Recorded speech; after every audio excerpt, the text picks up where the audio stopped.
Rico, naipasok mo na ba yung mga sinampay natin? Kanina patay. Kanina patay? Sinong patay? Ang sabi ko, kanina ko pa po naipasok ang mga sinampay, Itay. Ah, mabuti naman kung ganon. Ikaw, Tay, ayos ka lang ba? Ayo naman. Bakit mo naman naitanong bigla? Kasi, naghihimay ka bigla ng malunggay eh. Buwang ka pala eh. Ito yung uulamin natin ngayon. Hahaluan ko lang ng kaunting manok. Masarap ang sabaw habang maulan eh. Narinig kita kanina, Tay, kausap mo si Mang Pedring? Hayaan mo na. Ganun naman talaga ugali ng siyang yun eh. Huwag kayo maglala, Tay. Kapag nakahanap na ako ng trabaho, hindi ka na uutang sa siraulong yun. Ayos lang naman ako, Rico. Masaya na ako kasi sinasamahan mo ako sa pagtitinda ng asin natin. Ang kaso ngayon, medyo maulan ang mga nagdaang araw kaya yan, ang hirap magbenta. Paano kung patusin ko na kaya yung inaalok sa akin na trabaho ni Ate Belen? Ay nako, tumigil ka. Hindi totoo magiging waterboy ka ron. Kapag nasa bayan ka na, mamanyakin ka lang ng babae yun. Alam mo naman na may gusto sa'yo yung dati pa, di ba? Hinihintay ka nga lang yata nun na nasa legal age ang edad mo eh. Sayang din naman eh. Maganda din naman si Ate Belen kahit na nanay na siya. Tumigil ka ha. Malanding babae yan. May asawang OFW yun sa Qatar. Papayag ka na lalandiin ka ng isang yon? Magtinda ka na lang na asin kaysa maging kabit. Ang mabuti pa, kunin mo yung payong. Lumabas ka at mangutang ka muna ng cubes nun kila Piteng. Hindi pala ako nakabili kanina eh. Pakamot-kamot na lang akong naglakad palabas sa bahay kabanong. Kinuha ko ang payong namin na gutay-gutay na. Sa hirap ng buhay, pati payong hindi na namin mapalitan. Nagtitiis na lang kami sa sira-sira. Kahit na nakapayong ako, ay nababasa pa rin ako. Pero wala akong magagawa kundi ang tiisin ng ganong sistema. O pre, anong sayo? Pwede bang makautang muna ng cubes? Panghalo lang sa malunggay namin. Wala na kasing pera pre. Walang problema. Gusto mo dalawa pa para mas malasa? Baliw, wag na, ayos na isa. Ayan. Okay na yan? Oo, okay na to. Salamat ah. Pre, kumusta AirPods mo? Okay naman siya, bakit? Binatukan ni Mang Pedring yun eh. Kung tarantado lang ako, sinulsulan kong AirPod ko para labanan siya. Ano? Binatukan? Hindi ko yata nakita yun ah. Oo pre, naawa nga ako sa AirPods mo eh. Kasi kahit ginawa na yun sa kanya, nakangiti pa rin siya kay Mang Pedring. Ba't tarantado yun ah? Oo, baka naman gumawa ka pa ng gulo ah. Hindi. Pero sa susunod kapag nakita kong ginawa niya yun sa tatay ko, papangahan ko siya gamit ng talampakan ko. Ha? Paano yun? Sige na pre. Balik na ako, baka hinihintay na ako ni tatay eh. Ay pre, bukas kapag wala kang ginagawa, sama ka sa amin ha. Laro tayo basketball. Tumango na lang ako. Kahit na alam ko naman sa sarili kong hindi ako makakasama sa kanila. Sa halip kasi na maglibang-libang ako, nilalaan ko na lang ang libreng oras ko sa paghahanap ng pera. Lalo na sa mga panahon na mahina ang tinda namin ng asin. Sabay kaming kumain ni tatay. Pinagtiyagaan na lang namin ng tig-isang maliit na pakpak na manok. Mas marami pa ang sabaw kaysa sa laman. Ganun palagi ang ginagawa namin para kahit papaano, marami pa rin kaming makain. Pagkatapos pumunta na lang ako sa maliit naming kusina. Naroon ang asin na ilalako sana namin kinabukasan. Pinagpahinga ko na si tatay. Ako na ang tumapos ng pagsasalok sa mga plastik. Dakong 12:00 na ako natapos, natulog na rin ako. Kinabukasan paggising ko, maulan-ulan pa rin. Pero hindi na ganun kalakas. Kailangan ko lumabas noon para makapaglako ng asin. Masama ang pakiramdam ng tatay ko, kaya mag-isa ko lang na iroronda ang daladala kong asin. Hindi kasi kami pwedeng tumigil sa pagtitinda ng asin. Wala kaming makakain. Aling Fe, asin oh, masarap to. Kapag inalo mo to sa niluluto mo, nakko, makakalimutan mong maalat to. Patawa-tawa na lang ang matanda, pero bumili rin naman siya. Dinadaan ko na lang din talaga sa kung ano-anong pautot para lang may bumili. Makalipas ang 1 oras, naubos na rin naman ang dala ko. Kakaunti lang din naman. Pauwi na sana ako nang mapadaan naman ako sa bahay nila Gary. Kababata namin ni Piteng. Nakita ko siyang nasa bakuran. Parang problemado. Sunod-sunod ang paghit-hit niya ng sigarilyo. Nilapitan ko siya para kumustahin. O pre, ano? Ayos ka lang? Uy, ikaw pala. Oo, ayos lang naman ako. Ano bang nangyari? Yung kapatid kong baliw kung ano-ano na namang sinasabi. Naiinis na ako. Lumabas na lang ako, baka masap ako pa Uy pre, huwag kang ganyan Alam mo naman na may problema sa pag-iisip yung kapatid mo. Ikaw na lang ang umintindi. Pare naman, hindi ako makatulog na maayos kasi ang dami-dami niyang sinasabing weirdo Buisit. Dahil din sa kanya kaya nawalan ako ng trabaho Abay, pumunta ba naman sa sagingan tapos sinabihan niya yung boss namin na kampun daw ng kadiliman? Naku, problema nga yan. Pero ano ba kasi mga sinasabi ng kapatid mo? Puro siya sabi na may kadiliman daw na darating dahil sa isang pagkakamali at pagiging sakim. May mga nilalang daw na mabubulabog. Tapos yung mga ano raw na, mga ano? Uy, ano mga ano? Basta, mga aswang daw. Aswang? Matagal nang walang aswang Hindi naman kasi totoo yung mga yan Gawa-gawa lang yan ng mga siraulo. Kaya nabubisit ako sa kapatid ko Kung ako lang masusunod, tinatapon ko na sa mental hospital yan Nakakaabala na Kahit ako na gusto lang naman mabuhay na maayos napupirwisyo pa. Pero pre, mas maganda rin naman kung idadaan natin sa mainahong usapan ng lahat. Palagi mong tatandaan na hindi mo kailangan manakit para maayos ang isang bagay. Oo, sige. Maraming salamat. O paano? Una na ako. Relax ka lang Palabas na sana ako ng bakuran nila pero narinig kong sumigaw ang kapatid niya. Sinasabi nitong ang kadiliman daw ay malapit lang sa liwanag. Nagkatinginan na lang kami ni Gary. Napapailing na lang siya ng may pagkadismaya. Makalipas ang ilang araw, naging maganda na rin ang panahon. Balik paglalako na kami ng tatay ko dahil bumuti na rin naman ang pakiramdam niya. Kahit na malayo na kami, hindi pa rin kami nakakaramdam ng pagod. Sanay na kami ni tatay sa lakaran. Nabalita mo na ba yung nangyari sa San Fernando? Ho? Bakit? Anong meron? Nagkagulo. May kumakalat kasing balita na may naitatagong kayamanan sa kagubatan na malapit sa kanila. Kaya lahat ng tao ron, nagsikilos, naghanap. Pero wala naman silang nakita. Kayamanan? Yan ba yung sinasabing kayamanan na iniwan at tinago ng mga Hapones dito sa Pilipinas? Oo, yun na nga. Pero wala naman kasing kasiguraduhan kung saan dito sa Pilipinas iniwan yun Pero tingnan mo yung mga taga San Fernando. Desperado silang lahat kahit walang kasiguraduhan. Grabe Ganon ang epekto sa kanila ng kahirapan. Bakit tayo tay? Hindi naman tayo ganon. Mahirap din naman tayo kasi tayo, naniniwala tayo na kaya tong isalba ng pagsusumikap at pagtsatsaga.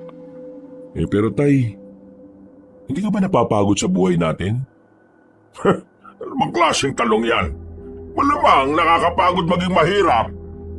Pero wala naman tayong ibang mapagpipilian kundi ang lumaban at magpatuloy Alam mo kung bakit gusto ko pa rin tumuloy? Kasi kasama kita. Ganun din naman ako tay Ikaw lang din naman ang pinaguhugutan ko ng lakas. Kaya nga hanggat maaari, gawin natin ang makakaya natin para makapamuhay ng marangal. Napangiti na lang ako sa sinabi ng tatay ko, Kabanong. Sa aming pagpapatuloy, narating na rin namin ang isa pang baryo. Pagpasok pa lang namin ay may mga sumalubong na sa amin. Pinakyaw nila ang mga natitira naming tinda. Masaya naman kami kasi maaga kaming makakauwi. Nako, maaga tayo makakauwi nito, tay. Ang saya naman ng araw na to. Yan ang sinasabi ko sa iyo. Hanggat naniniwala tayong kaya nating umunlad sa maayos na paraan, ay gagabayan tayo palagi ng Panginoon at bibigyan niya tayo ng biyaya. Hindi na kami nagtagal pa sa lugar na yon. Agad na rin kaming umalis. Pero habang naglalakad kami pauwi, meron kaming natanaw na grupo ng mga kalalakihan na armado na pumasok sa kagubatan. Agad akong hinila ni tatay sa gilid. Tay, anong meron? Bakit may mga dala silang baril? Hindi ko rin alam, pero mukhang mga rebelde mga yan. Lumapit kami roon at sumilip kami sa gubat. Nakita namin ang mga armadong lalaki na parang may hinahanap sila. Find the treasure now! We need to find the treasure! Or else I will kill you all! Tay, mukhang hindi sila rebelde. Kano yun, oh? Hinahanap din nila yung kayamanan. Diyos ko, pati mga armadong tao ay naghahanap lang rin. Sino ba kasi nagpakalat ng balitang yon? Tay, umalis na tayo dito. Baka mamaya makita pa nila tayo. Baka madamay tayo. Kabadong-kabado ko noong mga oras na yon, Kabanong. Agad na rin kaming umalis ni tatay. Buti na lang din ay hindi nila kami nahalata. Nakabalik naman kami ng payapa sa amin. Pagdating nga namin sa baryo, naririnig na rin namin sa iba ang usap-usapan tungkol sa kayamanan. Umabot na yun sa amin. May mga tao na din sa amin na nagkakaroon ng interes sa kayamanan na yon. Oh, ano yan, pre? Ibebenta na? Oo, bulok na eh. Wala na tong silbi. Papatimbang ko na lang. Nabulok na kasi ito eh. Sayang nga oh. Hindi na kasi namin ito nagamit mula nang ma-flat yung gulong. Sayang yung bisikleta na yan ah. Pero wala. Timbangan na lang talaga bagsak niyan. Pre, anong masasabi mo dun sa kumakalat na haka-haka tungkol dun sa kayamanan? Naiintriga rin ako. Parang gusto ko na nga rin makihanap eh. Wala pa namang kasiguraduhan na nandito yun sa probinsya natin eh. At mas lalong wala namang kasiguraduhan na totoo nga yun. Paano kung meron? Di paldo-paldo yung makakakuha nun. Kung wala, nagsayang lang ng lakas sa mga taong maghanap nun dun. Pero wala namang masama kung susubukan. Sa hirap ng buhay ngayon, lahat ng paraan para makaahon, dapat hindi na natin pinapalagpas. Wala namang mawawala sa atin kasi walang-wala rin naman na tayo ngayon eh. Oh, si Gary yun ah. Kung ano? Hoy! Gary! Halika rito! Nakasimangot ka na naman ah. Visit kasi sa bahay eh. Oh, ano na naman ba nangyari? Parang lagi ka na lang inis ah. Pinatake na naman ng katarantaduhan yung kapatid kong may sapak. Oh, kalma! Relax! Bakit? Ano na naman ba yung nangyari? Ayun, sigaw ng sigaw. Sabi na may grupo daw ng mga armado ang makakakita sa hinahanap ng lahat. Tinatanong ko nga kung alam niya kung nasaan yung kayamanan na hinahanap ng mga tao eh. Kinawanan lang niya ako. Ay ayun, nabwisit talaga ako. Umalis na lang ako kaysa masapak ko ba eh. Sa sinabing yun ni Gary ay nagtindigan ng mga balahibo ko. Hindi ko alam kung bakit, pero pakiramdam ko dahil yun sa pagiging tugma ng sinabi ng kapatid niya at sa nakita namin ng tatay ko. Bigla ko na lang naisip na baka makatotoo na ang mga armadong lalaki na yon ang makahanap sa kayamanan, kung sakaling meron man. Umiiling-iling na lang ako, Kabanong. Pilit kong inaalis sa isip ko na walang basihan ng sinasabi ng kapatid niya. At nagkakataon lang din na merong armadong grupo na naghahanap sa kayamanan. Nang maging kalmado na si Gary, umalis na rin siya kasama si Piting. Nilapitan naman ako ni tatay at inabutan ng kape. Iniisip pa rin ba yung nakita natin kanina? Ay, oo tay eh. Pero narinig mo ba yung sinabi ni Gary kanina? Ha? Hindi. Ano ba yon? Yung kapatid niya raw kasi, yung may problema sa pag-iisip. Sinasabi na may armadong lalaki raw na makakahanap ng kayamanan. Di ba, meron tayong nakitang armadong grupo kanina. Hinahanap din nila yung kayamanan. Baka nagkataon lang. Alam mo naman, ang mga taong wala sa katinuan kung ano-ano lang ang sinasabi. Wala namang basihan yung sinabi niya Minsan nga kapag dadadaan ako sa bahay nila, naririnig ko yung sinasabi ng kapatid niya. May babagsak daw na malaking bulalakaw sa barangay natin. Wala namang nabagsak kasi hindi naman talaga makatotohanan ng mga naiisip ng kagaya niya. Kaya kung ako sa kanila, dalhinan nila sa tamang pasilidad para naman matugunan yung pangangailangan ng kapatid niyang si Gary. Kasi, lalong mababaliw ang taong yon kung nasa bahay nila at hindi naman naasikaso. Nakakaawa lang. Napabuntong hininga na lang si Papa. Napaisip din ako sa sinabi niya. Pinagpalagay ko na lang na baka nga nakakataon lang ang lahat. Sa mga sumunod pang araw, patuloy na namayagpag ang usapin tungkol sa iniwang kayamanan ng mga Hapon. Dumami na rin ang nagkaroon ng interes, pero wala namang kahit na isa sa kanila ang nakakita sa hinahanap na yaman. Tubal ng benta kayo, anak? Ay, nako. Pahinga na kaya muna tayo rito. Oo, kaya nga tay. Nakakadalawang plastic pa lang tayo. Dahil pang laman itong bayong ko ako nga, natatay ako Teka, saan ba pwedeng tumae rito? Naku, bawal dito sa labas tay. Doon pasok tayo sa gubat. Doon ka maghanap.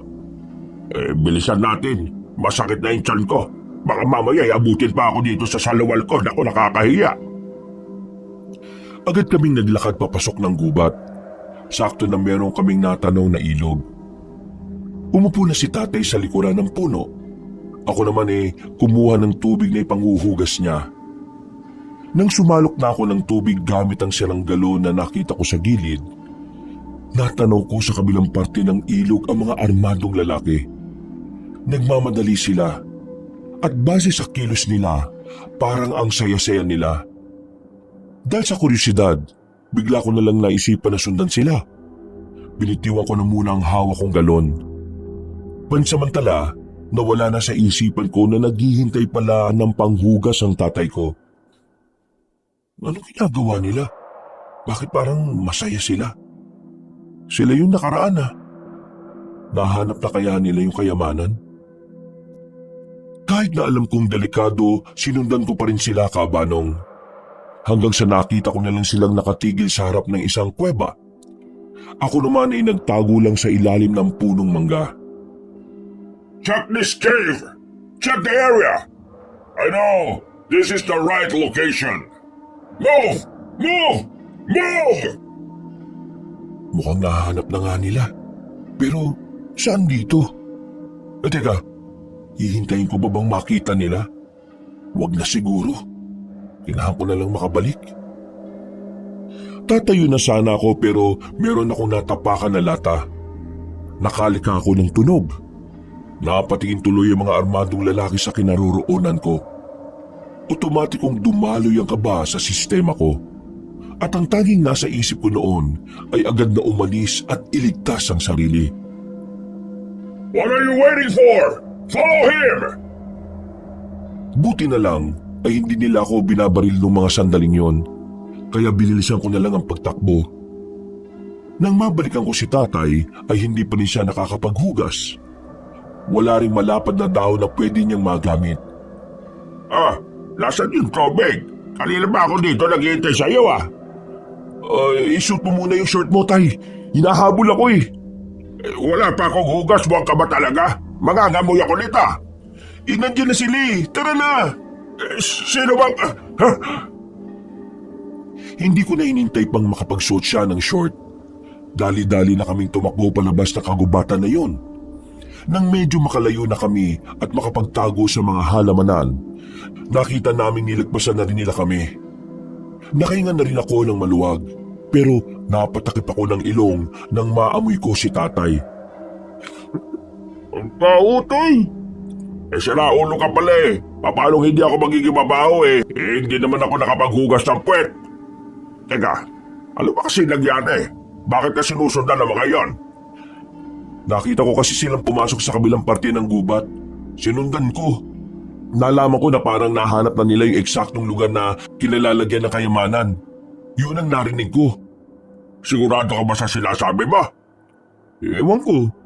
Yun ang sabi ng matandang kano eh. Babayaan mo na sila. Ikaw para ka siraulo eh. Mapapahama ka pa sa ginagawa mo. Tingnan mo ako. Hindi ako nakapaghugas ng puwet. Paano ako uuwi nito ngayon? Hindi dito na lang kayo.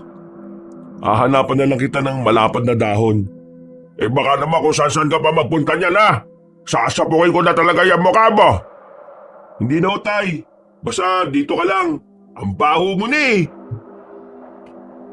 Nakahanap naman ako ng malapad na dahon para kay tatay. Pagkatapos siyang mapunasan ng puwet niya, ay nagmamadali na rin kami makalis doon. Nakauwi naman kami ng maayos. Natulala na lang ako sa gilid dahil sa mga nangyari. Hindi pa rin mabura sa utak ko kung papaanong hinabol ako ng armadong lalaki.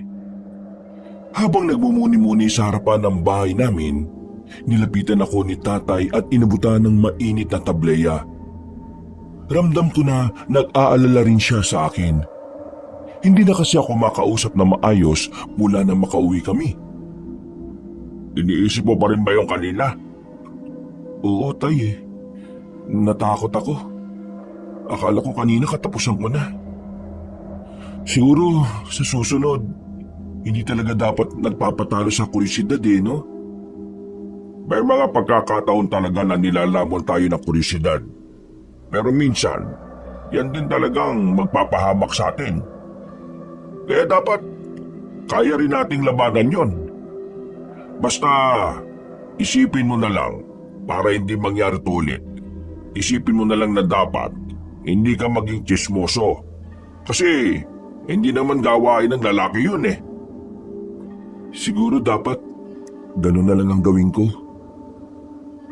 Isang malalim na paghinga na lang ang nagawa ko. Pero sa isip-isip ko, parang nagkaroon ako ng interes sa kayamanan na hinahanap nila. Dahil kung sakaling totoo ngang naroon ng kayamanan, siguradong paldo-paldo sila. Sumapit ang gabi, hindi na ako nakatiis. Nakipagkita ko kay Piteng at Gary. Hindi ko na kaya pang itago ang nalalaman ko. Total, kaibigan ko naman sila. Naikwento ko sa kanila kung anuman ang natuklasan ko. Sinasabi mo na yung mga armadong lalaki, nahanap nila yung Yamashita treasure? Yung ba ang tawag doon? Basta, narinig ko na doon daw yung kayamanan. Pero hindi ko sigurado kung saan banda doon ha. Malakas ang kutob ko. Sa loob yan ng kuweba. Ang tanga-tanga naman ng mga hapon kung iiwan nila yung kayamanan sa labas ng kuweba, hindi ba? May punto si Gary. Siguradong nasa loob nga yun. Ano naman kung nasa loob? Huwag niyong sabihin na pupunta kayo ron. Rico, ito na pagkakataon natin para umahon sa buhay. Hindi pa ba natin ito papatulan? Nanirinig mo ba yung sarili mo? Delikado, Gary. May mga baril ang mga taong nauna ron. May mga baril? Ano naman?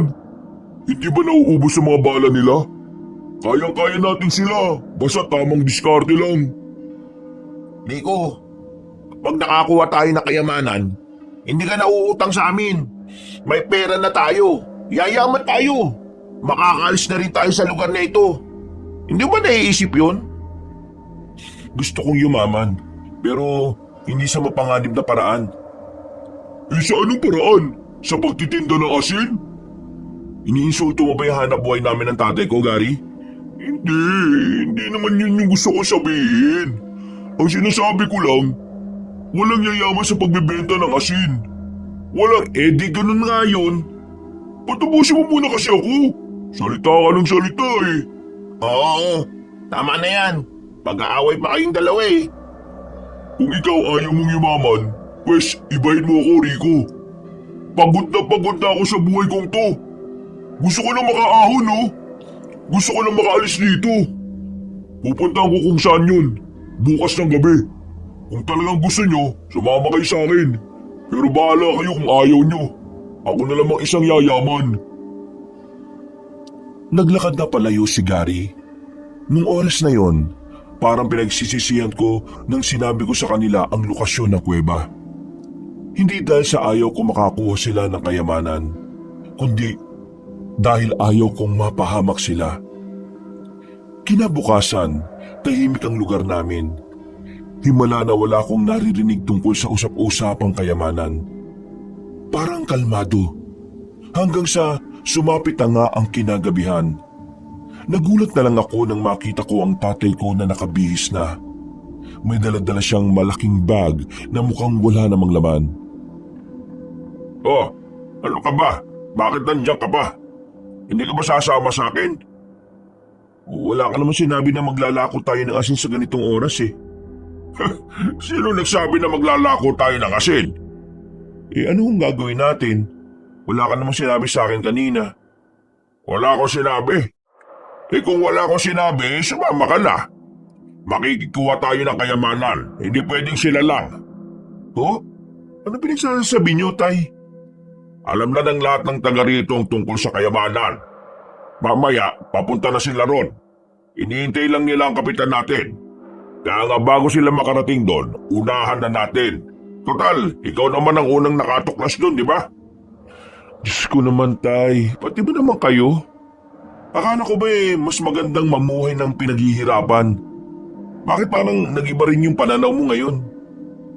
Nagbabago ang pananaw ng tao depende sa pangangailangan, anak. Kaya nga gusto ko, umahon na tayo. Sawang-sawa na ako sa buhay na ganito. Kaya sumama ka na sa akin. Kukurot lang naman tayo ng kaunti eh. Tay, hindi ko sigurado kung talagang nahanap nila yung ginturon. Wala akong matibay na ebidensya na nagsasabing nakita nga nila. Narinig ko lang. Isa pa, delikado dun. Alam niyo naman na mga armado mga yun eh. Hindi kayo sasantoy ng daladala nilang mga baril na matataas ang kalibre. Kung ayaw mo, ako na lang. Kikilos na ako kaysa maunahan pa tayo ng mga kalugar natin. Mauubusan pa tayo eh. Sandali nga. O ano, nagmamadali ako eh. Oo na, nasama na po ako. Kakainis naman oh. Hindi ka rin pala makakatiis eh. Sasamahan ko kayo kasi nag-aalala ako sa inyo. Ayaw kitang mag-isang maglakad. Rico, hindi naman natin to gagawin dahil sakim tayo. Gagawin natin to para makahinga naman ng kaunti sa buhay. Hindi naman natin uubusin eh. Kukuha lang tayo ng sapat sa atin. Huminga ako ng malalim. Kahit natutol ako sa sinasabi niya, wala akong magagawa kundi ang samahan siya.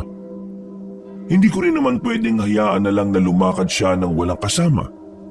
Lalo pat ang mga pwede niyang madatnan doon ay mga taong maaaring makapatay sa kanya. Habang abala pa ang mga tao sa pagpupulong nila, sinamantala na namin ni tatay ang pagkakataon. Palihim kaming umalis. Mabilis kaming nakarating dahil halos takbuhin na namin ang daan. Nagtago na muna kami sa gilid. Nakikiramdam kami sa paligid. Nakakapagtaka na wala kaming makitang mga nagbabantay roon. Mukhang walang tao ah. Tara. Teka, sandali lang tay. Anong walang tao? Tingin mo talaga walang magbabantay dyan? Baka nasa loob lang sila. Kaya magdaan-daan lang tayo. Tingnan mo nga oh. Tahimik.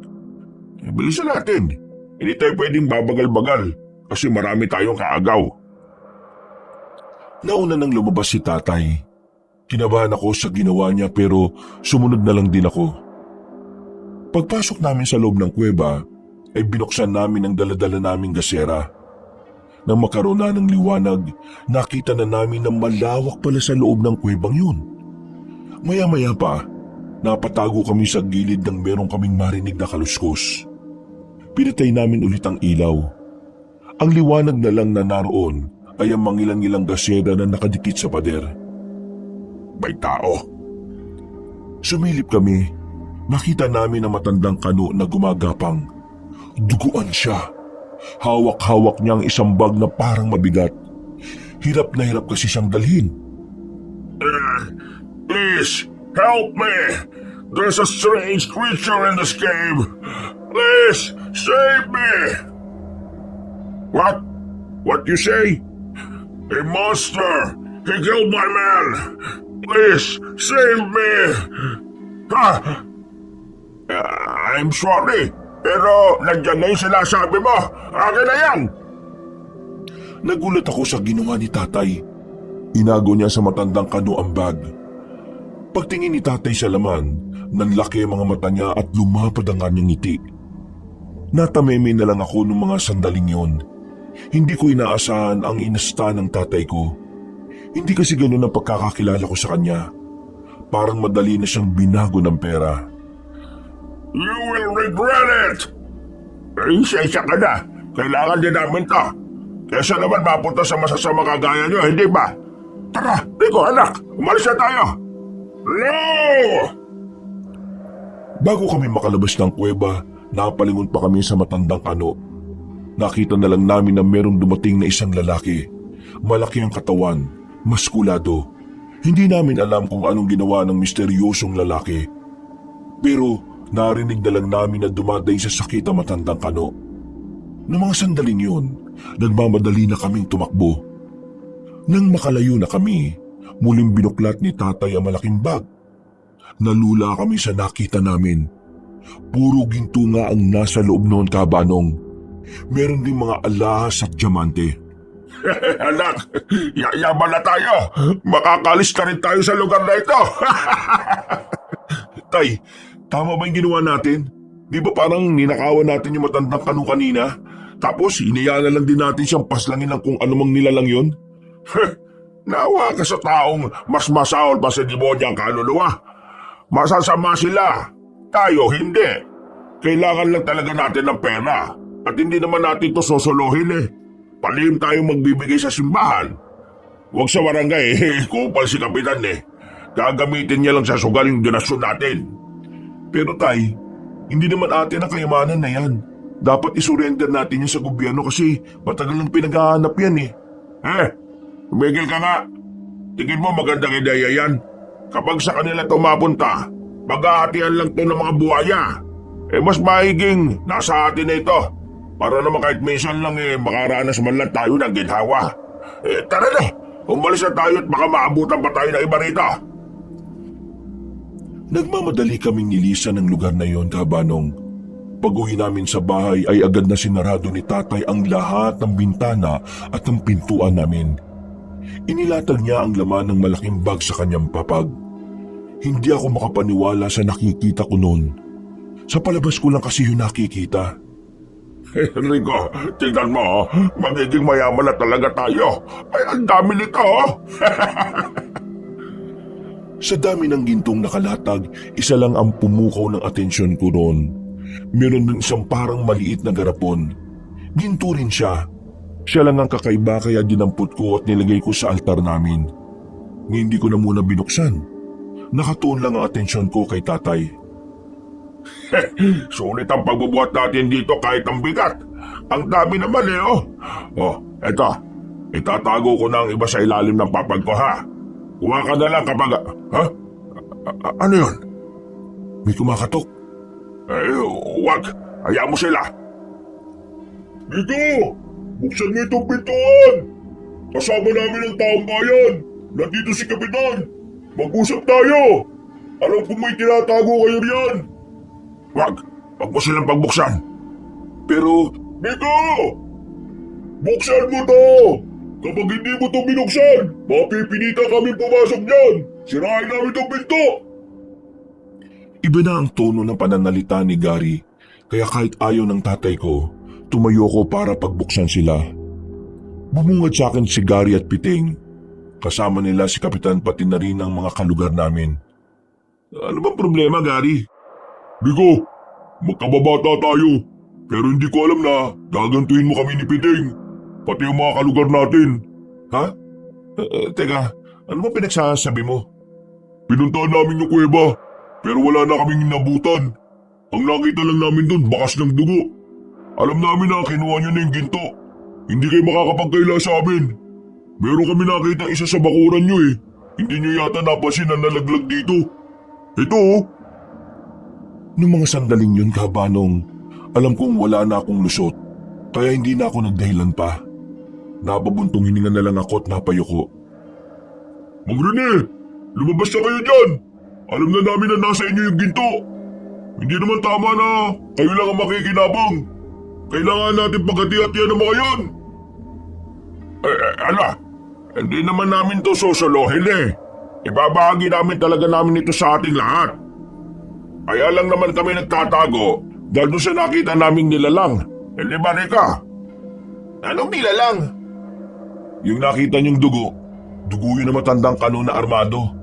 Sabi niya sa amin, mayroong mabangis na nilalang ang lumaga sa kanyang mga kasama. Yung ginto na nakuha namin, nakuha lang din namin sa kanya. Tumakas na kami nung nakita namin ang mabangis na nilalang na yun. Kung ano man ang nilalang na sinasabi niyo, wala na tayong pakialam dun oh. Ang malaga, pantay-pantay na magkaroon ng mga kalugar natin. Rico, palalagpasin namin tong ginawa niyo. Pero hindi ko nagustuhan yung tinangkan yung hindi pa alam sa mga tao yung tungkol dito. Wala na kaming nagawa pa ng tatay ko noon. Kinuha nila mga ginto at inilatag sa lamesa sa bakuran namin. Pinapila ang mga tao at isa-isang nabigyan. Makalipas lang ang ilang minuto ay natapos na rin ang pamimigay. Mas malaking porsyento ang napunta kay Kapitan dahil daw gagamitin sa pagpapaunlad ng lugar namin. Natulala na lang si tatay sa gilid. Hindi siya makapaniwala na mababahig-bahig ang ginto na iniisip niyang kanya lang. Samantala, hindi ako pinansin ni Piting at Gary. Lumabas sila ng bakuran namin nang hindi man lang ako tinitingnan. Wala na. Nasayang lang yung pinaghirapan natin. Anong nasayang lang? Meron pa rin naman tayong nakuha eh. Meron ka pa namang naitago sa ilalim ng papag mo, tay. Ano bang gusto nyo? Suluin lahat? Ganyan ka na ba kasakim? Ay! Bibig mo ha? Hindi ko gusto tabas ng dila mo ngayon. Ito to naman eh. Nang dahil sa ginto na yan, parang biglang nagbagong ugali nyo. Parang kinain nyo na lahat ng sinabi nyo noon na mas masarap mamuhay ng pinaghihirapan lahat ng gustong makuha. Pinaghirapan naman natin to ah. Ano bang inaangal mo? Nagbabago ka na nga talaga, tay. Hindi ako makapaniwala. Totoo nga talaga yung kasabihan, no? Na ang tao nagbabago dahil lang sa pera o kayamanan. Rico, anak. Alam mo, pasensya ka na ha. Alam kong masyado akong nagiging sakim sa yaman. Pero hindi mo ako masisisi. Mula pagkabata ko, hindi ako nakaranas ng masarap na buhay. Alam mo naman yun, hindi ba? Kaya sana, maintindihan mo ako ngayon. Kaya naman kitang intindihin, tay eh. Ang gusto ko lang, sana naman huwag kayong magbago. O sige, pinapangako ko, hindi ako magbabago. Ako pa rin ang tatay mo. Isang malalim na paghinga na lang ang nagawa ko, Kabanong. Kumalman na rin ang kalooban ko. Pakiramdam ko noon, nagbalik na ang tatay ko. Humingi rin ako ng paumanhin sa kanya, kaya naging maayos na rin kaming dalawa. Kinabukasan, masaya ang buong baryo namin. Lahat ba naman ay paldo-paldo dahil sa ginto.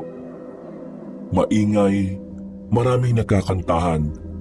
Habang kami ni tatay, nasa bakuran lang. Hindi pa rin namin binibenta ang ginto sa bayan. Rico, anak. Pasensya ka na ha. Dahil sa akin hindi ka na pinansin ng dalawa mong kaibigan.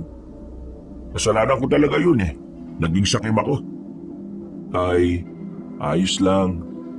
Kakausapin ko na lang sila. Pagkatapos naming manangalian ni tatay, lumabas ako ng bahay namin. Pinuntahan ko si Piting at Gary. Sakto naman na nasa bilyaran silang dalawa. Nakita nila akong nasa labas kaya lumapit sila sa akin. April, gusto ko sana kayo makausap tungkol dun sa nangyari kagabi. Maniwala man kayo sa hindi ko talaga ginusto yun. Ayoko nga kunin yung kayamanan na yun Pero si tatay yung mapilit Hindi ko naman siya pwedeng hayaan na mag-isa pumunta ron. Kaya sinamahan ko siya. Medyo nagtampo lang naman kami. Pero alam naman namin ni Gary na hindi ka naman sakim na tao. Siguro si Bang rin nasilaw lang. Mabuti na nga lang kagabi pumayag siya na ibahagi na lang sa lahat Kilala ko kayo ng tatay mo. Hindi kayo sakim na tao. Pero minsan, may parte talaga ng buhay natin na babaguhin tayo ng sitwasyon. Kagabi, inis ako sa tatay mo. Pero naintindihan ko na lang din siya. Ganun din kasi ako minsan Maraming salamat at naunawaan niyo ako. Akala ko, hindi niyo na ako kakausapin kahit na kailan Hinihintay ka lang din naman namin na lumapit. Hindi namin magagawa yun sa'yo, no? Sabay-sabay tayong nagpatuli tapos dahil lang sa kayamanan kakalimutan ka na namin. Hindi naman kami ganon. Pero pre, meron akong mas gustong malaman Ano yun? Sumama kayo sa akin sa bahay, tara. Pagdating namin sa bahay nila Gary, ang tanging naroon lang ay ang isa pa niyang kapatid na nagbabantay kay Romer. Ang kapatid naman niyang may problema sa pag-iisip. Hindi ko alam kung bakit dinala kami ni Gary sa mismong silid ng kapatid niya. Pero nang makita ko ang drawing ni Romer sa mga pader, dito na ako kinilabutan. Kaya kita isinama rito, Rico, kasi may gusto kong itanong sa'yo. Kagabi pag-uwi ko, tong si Romer, bigla-bigla na lang nagsalita. Sabi niya, isang dayuhan daw ang pinaslang na mabangis na nilalang. Tapos, may mag-ama raw na dumating para kunin yung kayamanan. Yung mga sinabi niya, tugma sa nangyari kagabi. Tugma sa kwento ninyo. Ngayon, gusto ko lang malaman, yung mga nasa drawing niya, ganyan na ganyan ba yung itsura ng nilalang na nakita niyo sa kuweba? Yan kasi yung sinasabi ni Romer na kampo ng kaniliman Biglang namahos ang palad ko sa sobrang kabaka-banong. Huminga na muna ako ng malalim. Napapikit pa ako nang balikan ko sa alaala ko ang itsura ng nilalang na yon. Oo pre, ganyan na ganyan nga. Pero ang nakakapagtaka pre, paano nalaman ni Romer yun? Totoo nga sabi ni Lola nung bago siya mamatay. Hindi sira ulo itong kapatid ko. Meron siya kakaibang kakayahan na hindi basta-basta nagagawa ng tao. Totoo pala ang mga sinasabi niya. Hindi siya nag-iimbento lang. Pero, masasabi niya ba sa atin kung anong nilalang na naroon? Meron siyang sinasabi sa akin noon na hindi ko pinapaniwalaan. Paulit-ulit kasi. Pero ang sabi niya noon, aswang daw. Ha? Aswang? Aswang yung nakita namin ni tatay? Sabihin na natin na aswang. Pero anong ginagawa niya sa kuweba kung saan naroon yung ginto? Hindi naman talaga ito yung ginto na iniwan ng mga Hapon? Sinasabi mo bang yung gintong pinagkati-hatian natin pagmamay-ari ng aswang na yun? Hindi ko alam. Pero mga pre, masama ang kutob ko. Paano kung balikan tayo ng aswang na yun? Huwag ka matakot. Marami tayo no, nag-iisa lang yun. Kung sakali mang dumayong aswang na yun sa lugar natin, wala rin namang magagawa yun Sabihin na kaya natin sa mga kalugar natin para alam din nila na wag. Magdudulot lang tayo ng taranta sa mga narito. Pabayaan na lang muna natin sila na ma-enjoy yung buhay nila. At isa pa, kailangan muna natin makasiguro na tama ang hinala natin. Hinala na alin? Na aswang nga may-ari ng mga ginto? Oo. Nagkakatinginan kaming tatlo. Baka sa mukha namin ang pag-aalala at pangamba. Kahit hindi nila sabihin, alam kong kinakabahan na rin sila. Pero pinilit na lang namin na kalimutan ang bagay na yon. Sa mga sumunod na araw, naging maayos naman ang buhay naming lahat.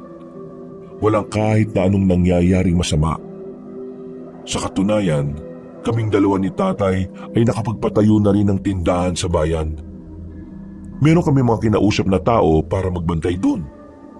Kumuha rin kami ng lupa na pwedeng gawing sakahan. Ayan anak, nagsisimula ng magbago ang buhay natin. Huwag ka mag-alala, hindi naman ako magbabago. Tay, paulit-ulit ka naman. Alam ko naman na hindi ka naman talaga magbabago. At masaya ako doon. Buti nga nakinig ako sa iyo eh. Kung hindi siguro ako nakinig isa na rin akong ganid at sakim. Wala na siguro akong pinakaiba sa mga buhaya sa gobyerno ano. Uy, naan lang yung boses niya tay. Baka mamaya may makarinig sa atin. Pareho na lang kaming natawa sa pinag-uusapan namin habang nakatanaw sa lupa na nabili namin. Napapangiti habang nakatingin sa papalubog na araw. Tara na. Kailangan na natin makabalik sa atin. Mula sa sakahan, kailangan pa namin maglakad ng halos 5 minuto kung saan nakaparada ang motorsiklo na iniwan namin. Hindi na kasi yun kayang ipasok pa sa mismong tapat ng bukid. Habang naglalakad kami, nakatingin na kami ng tatay ko nang may marinig kaming kaluskos sa paligid. Tinapik agad ako ng tatay ko sa balikat at saka tumawa. Nakakainom mo ng kape yan anak Kaunting kaluskos, kabado ka na kaagad. Kalma, baka mga bayawak lang yan. Tara na, para makauwi na tayo. Hindi na ako tumugon. Binilisan na lang namin ang paglalakad hanggang sa makarating na kami sa pinagparadahan ng motorsiklo namin. Nang makabalik na kami sa baryo, sinalubong ako ni Piteng. Pinauna ko na si tatay habang ako ay kinausap pa ako ng kaibigan ko. Bakit? May problema ba? Bakit ganyan ang itsura ng pagmumukha mo? Pre, naalala mo yung sinabi ni Romer nung nakaraan? Yung nandun tayo? Nitong nakaraan lang. Oo naman. Bakit? Di ba ang sabi niya, meron daw mamamatay. At yung mamamatay daw na yon, isa sa mga nakakuha ng ginto galing doon sa kuweba. Pre, may namatay na kanina. Si Mang Tobong. Natagpo ang walang buhay sa ilog. Lasog-lasog yung katawan niya, pre. Tingin ko, nangyayari na yung kinakatakutan natin. Parang binabalikan na tayo ng nilalang na nandun sa kuweba. Teka. Kalma lang Baka naman may ibang gumawa nun kay Mang Tobong. Huwag tayo basta-basta mag-isip ng kung ano-ano kung wala pang nangyayaring investigasyon. Si Gary, nasaan? Andun, sa kanila. Binabantayan yung ano pa yung sasabihin ng kapatid niya. O sige, mauna ka na dun. Uwi muna ako sa amin. Magpapaalam lang ako kay tatay. Nagmamadaling umalis si Piteng. Ako naman ay aminadong kinabahan din sa nalaman ko. Pag-uwi ko naman sa bahay, napadako ang tingin ko sa altar. Saka ko lang naalala na meron pala akong inilagay na parang garpo na ginto doon. Sa pag-iisip na baka may kumuha noon na ibang tao, kinuha ko yun at inilagay sa ilalim ng papag ko. Tay, pupunta lang ako kina Gary May pag-uusapan lang kami. Ay siya sige. Pero huwag ka naman masyado magtagal doon Kasi mamaya maghahapunan na tayo. Pagdating ko kina Gary, inabutan ko sila sa bakuran nila. Naghahasa ng itak si Gary. O pre, para saan yan? Nasabi ko na kay Beding. Susubukan kong puntahan yung nasa kuweba. Ha? Buwan ka ba pre? Nung laban mo ron, aswang yun. At saka, bakit ba bigla ka nalang makakaisip ng ganyan? Parang dati lang hindi ka naman naniniwala sa mga aswang Sa mga nangyayari ngayon, kumbinsido na akong totoo mga salot na aswang na yan. Kaya hindi na ako magsasayang ng oras. Kaysa unahan niya kami, uunahan ko na siya. Alam mo ba kung anong bagong pangitain ni Romer? Bago? Bakit? Merong bago? Ano? May mamamatay ulit. Pero sinabi niya na malapit lang dito sa atin. Pero pre, delikado. Kung nakita mo lang yung aswang na yon, talagang kikilabutan ka. Wala akong pakialam. Kailangan mamatay siya bago pa siya makaperwisyo. Kung magsabi kaya tayo kay Kapitan para makahingi tayo ng backup. Kupal si Kapitan Wala siyang pakialam. May mga nagpaabot na rin ng balita sa kanya tungkol sa nangyari kay Mang Tobong. Pero hindi siya naniniwalang aswang ang gumawa nun eh. Wala akong aasahan sa siraulong yun. Dapat pala hindi na natin hinatian ng ginto yung kapitan natin eh. Dami-dami pa napunto sa kanya. Wala rin naman palang kwenta. Ano, kasama ba kayo? Kung hindi naman eh, ayos lang din naman sa akin. Hindi naman ako namimilit eh. Rico, sasama ako. Hindi pwedeng hayaan na lang kita na lumakad na mag-isa dun. O sige, sasama na rin ako. Kung napipilitan ka lang, wag na ha. Kaya na namin. Hindi, nasama talaga ako. Gusto ko rin makita ulit yung nilalang na yun eh. Eh kung ganun, tara. Handang-handa na itong mga gamit ko. Meron pa ako dito. 45. Sabog ang ulo ng aswang na yun. Kalat ang utak nung pag nakita ko yun.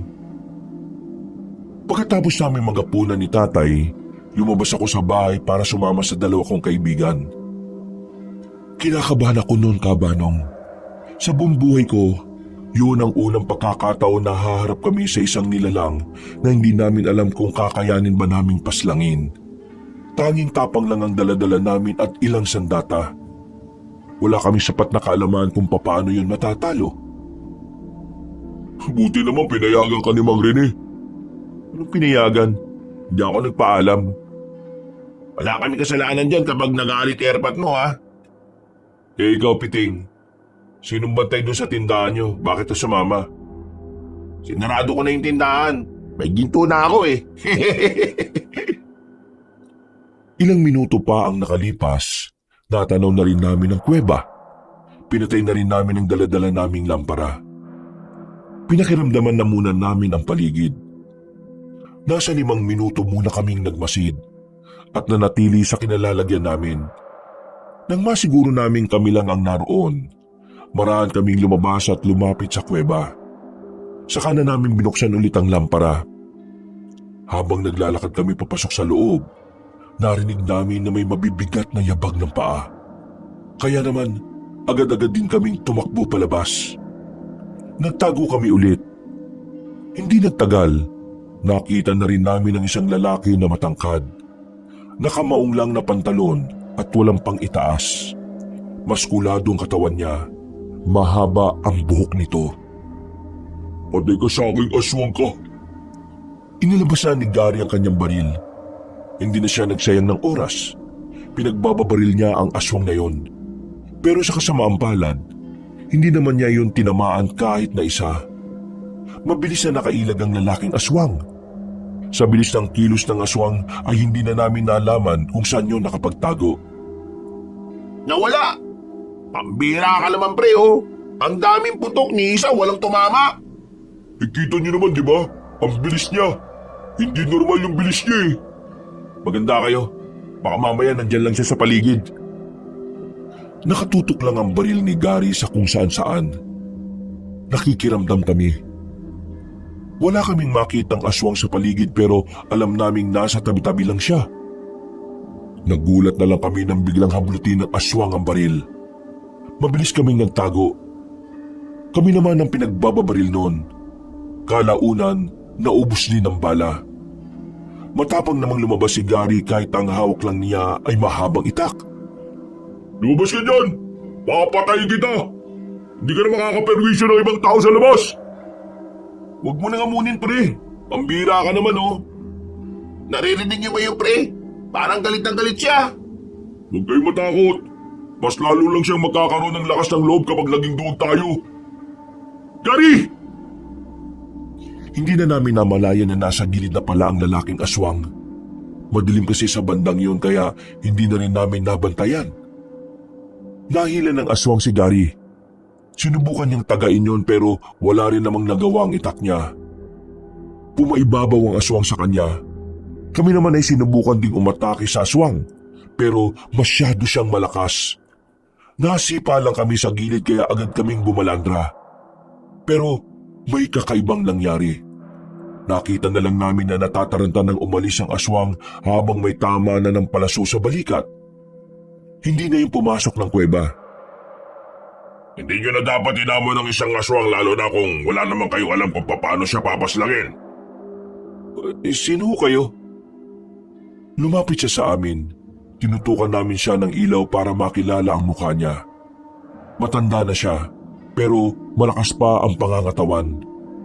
Marami siyang burloloy sa katawan, kaya ang unang pumasok sa isipan ko, baka isa siyang albularyo. Liitin mong aswang ang kinakalaban niyo. Hindi niyo siya kakayanin. Kung hindi ako dumating, siguradong wala na kayong tatlo. Di salamat. Sino kayo? Sabihin niyo. Isa akong albularyo.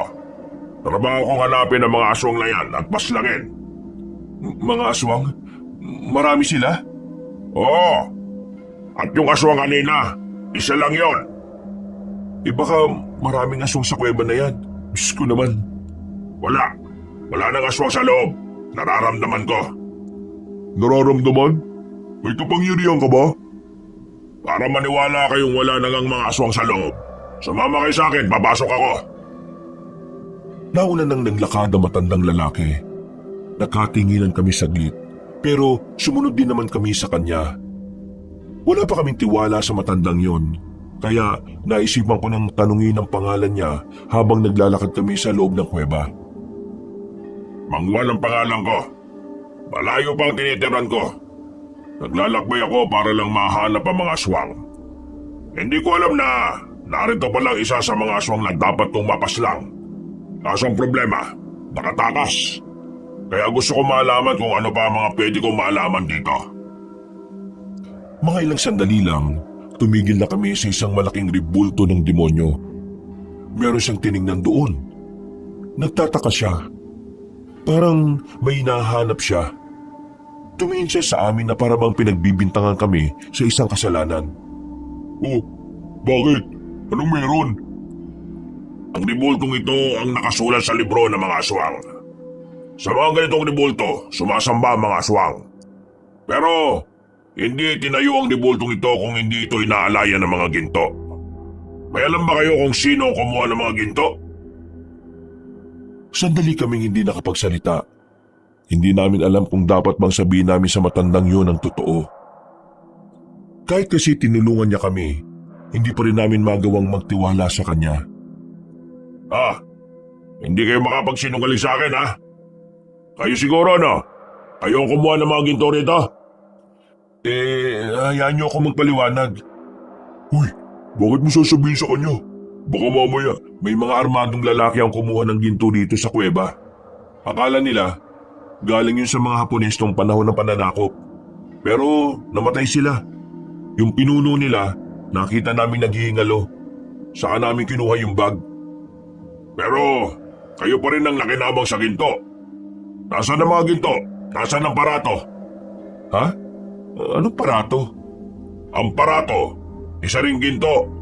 Pero hindi ito kagaya ng mga pangkaraniwang ginto. Dahil ang bagay na ito ay pinakamahalaga sa mga aswang. Ang parato ay inilalagay sa ilalim ng ribultong ito. Pinaniniwalaan nila na sa paratong yon, namamalagi ang kaluluwa ng mga mahal nila sa buhay. Parang doon nilalagay yung mga abo ng mga namatay nilang mga kamag-anak? Hindi, abo. Mismong kaluluwa ang mga naroon. Hindi nyo dapat ginawa ang bagay na yon. Hindi nga namin alam kung ano ang parato. Wala naman kaming nakuha na banga dyan eh. Kailangan mahanap yon. Kung hindi, maaaring malagay sa alanganin ang buhay ng karamihan sa inyo. Huwag na nga tayo makinig sa isang yan. Hindi natin kilala yan eh. Ngayon lang natin yan nakausap at nakita. Baka mamaya may ibang binabalak sa atin yan. Ay, makinig kayo sa akin. Kailangan nyo hanapin ang parato at maibalik dito. Kung hindi nyo may babalik, madadamay ang mga inosyenteng buhay. Sige nga, sabihin mo na lang nga sa amin. Ano bang itsura ng parato na yan? Wala akong tsak na pagkakalarawan. Ang nabasa ko lang, para siyang lalagyan. Hindi ko alam kung nasaan yun. Wala naman kami nakitang ganun eh. Baka hindi kami nakakuha. Baka mga armadong lalaki nakakuha nun.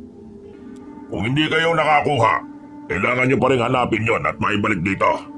Dahil madadamay pa rin kayo sa oras na dumalaw na mga aswang dito para magsamba. Kayo lang ang malapit sa lugar na ito. Kaya kayo lang ang babalikan nila. Di ba sabi mo, tumutugis ka ng aswang? Eh di tulungan mo kami kapag nangyari yung sinasabi mo. Oo, tutulungan ko naman talaga kayo eh. Pero hindi ko maililigtas ang maraming buhay kung mga inosente ay idadamay nila. Iisa lang ako. Mga pre, tingin ko kailangan nga nating mahanap yung bagay na yun. Kahit yun na lang ang maibalik natin. Di ako naniniwala sa isang to eh. Baka mamaya, sinasabi niya lang yun para magkaroon siya ng parte sa mga ginto. Ha! Ganyan ka ba kawalang utang na loob? Matapos ko kayo iligtas, lalo ka na. Pag-iisipan mo ako na masama. Eh gano'n naman talaga ang mga masasamang tao, di ba? Nagpapanggap munang mabuti sa umpisa. Pre, kalma ka nga. Tara, bulsa tayo dito sa kuweba na to. Baka mamaya biglang may dumating na maraming aswang. Bahala kayo kung maniniwala kayo dyan. Pre, sumunod ka lang sa labas. Susundan ko lang si Gary. Manong, totoo ba talaga ang mga sinabi nyo? Akala ko sa kalooban mo na naniniwala ka sa akin.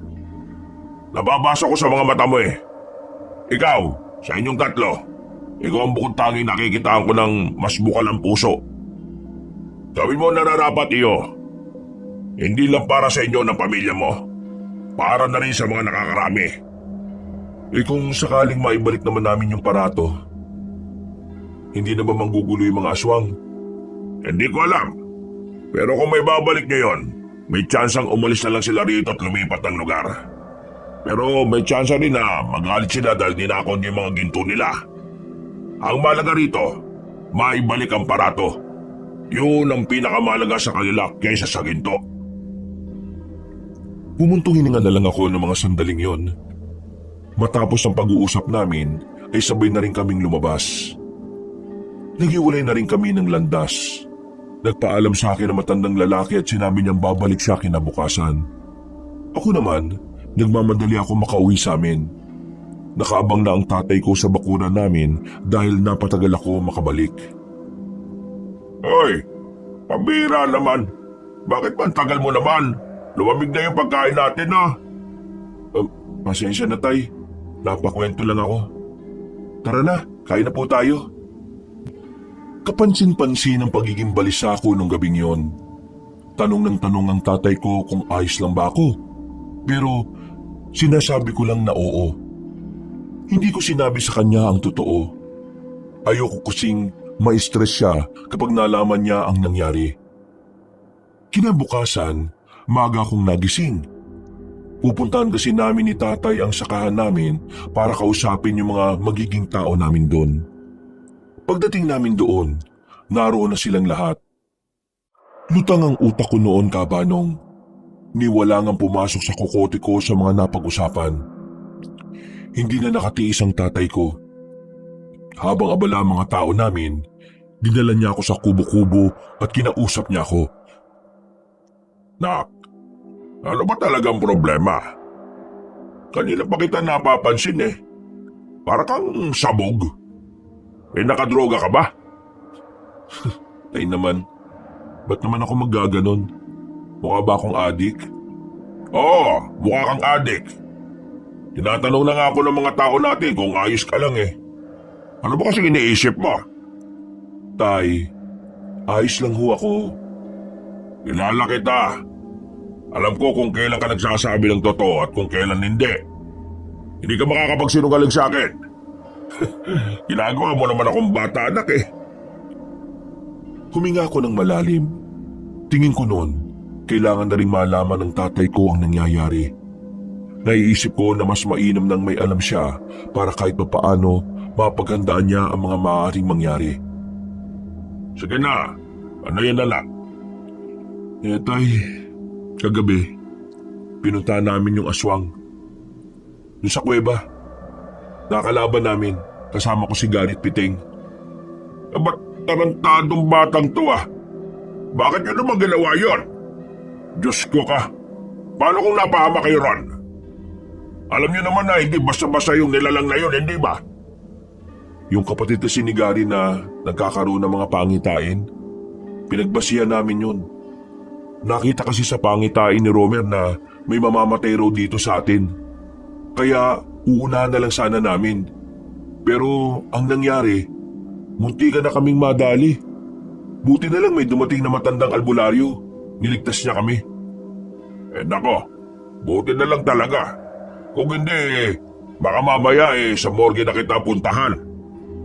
Maraming alam yung matandang albularyo, Tay. Meron siyang sinasabi, yung parato, bagay na nasa ilalim daw ng libulto ng mga aswang. At yung parato, parang kagaya siya ng sa atin. Yung nilalagyan ng abo ng mga namatay nating mahal sa buhay. Pero sa kanila, lalagyan daw ng kaluluwa. Nawala na yung sa libulto. At ang hinala ng albularyo, napasama yun sa mga kinuwang ginto. Kasi ginto rin daw yun. Parato? Ngayon ko lang narinig ang salitang yan Ang parato ay galing daw sa libro ng mga aswang. Nandun daw yun nakasulat. Ang kaso, hindi namin alam kung ano yung itsura ng parato. Kung gaano kalaki o kung gaano kalapad o kabigat. Basta, parato. Kapag daw hindi na ibalik yung sa libulto ng mga aswang, mayayari tayo. Pwede rumadama yung mga inosenteng buhay. Saan naman kasi natin hahanapin yung parato na yon? Yun nga ang problema. Nasaan? Sumasakit na nga ulo ko kakaisip Sino bang nakakuha ng parato na yon? Wala naman ako nakakuha ang ginto na parang lalagyan Wala akong maalala. Tay, huwag niyo na lang pong intindihin. Ako nang bahala rito. Kailangan nakafocus kayo sa sakahan. Pwede ba pabayaan kitang sumasakit ang ulo sa kakaisip? Kailangan kitang tulungan siyempre. Isa pa, kasama rin naman ako sa dahilan kung bakit nangyayari ang lahat ng ito Hindi niyo naman kasalanan, Tay. Lahat tayo ginusto natin to. Gagawa natin ang paraan yan. Mahahanap ko rin yung visit na parato na yan. Huminga ako ng malalim. Napapikit na lang ako. Maya-maya, nagpaalam ako kay tatay. Pinuntahan ko si Piteng. Sumama siya sa akin at pinuntahan naman namin si Gary. Uminit ang ulo ko nang makita ko siyang nagiinom lang sa bakuran nila. Parang hindi mo lang siya gumagawa ng paraan kung paano namin makikita yung parato na sinasabi ng matandang albularyo. Gary! Hindi tumayo si Gary sa kinilalagyan niya. Kaya naman ako na mismo ang lumapit sa kanya. Hinila ko ng malakas ang kwelo niya para sapilitan siyang patayuin. Nagagawa mo pa talaga mag-inom Habang kami sumasakit ang ulo namin sa kakaisip kung saan namin hahanapin yung lintik na parato na yon. Tapos ikaw, pasarap ka lang sa buhay. Bitiwa mo nga ako. Alam mo ang problema mo, Rico? Ikaw ang problema ko. Wala ka man lang bang balak tulungan kami para ma-resolve ang problemang to? Problema? Wala namang problema. Wala? Sira ulo ka na ba talaga? Kailangan natin mahanap ang parato. At wala tayong ideya kung saan mahahanap yun. Alam mo kung bakit ka problemado? Kasi nagpapaniwala ka sa matandang yun. Gary, pre, seryosohin mo naman tong sinasabi namin. Para din naman to sa... Isa ka pa. Na-impluwensya ka na nito ni Rico. Alam niyo, naniniwala na ako na merong aswang kasi nakita ko Pero hanggang dun na lang yun. Yung pinagsasasabi ng albularyo, hindi na ako maniniwala dun. Ano? Hindi ka naniniwala? Pero sa kapatid mo naniniwala ka? Sinasabi mo bang hindi ako dapat maniwala sa kapatid ko kasi hindi siya normal? Ha?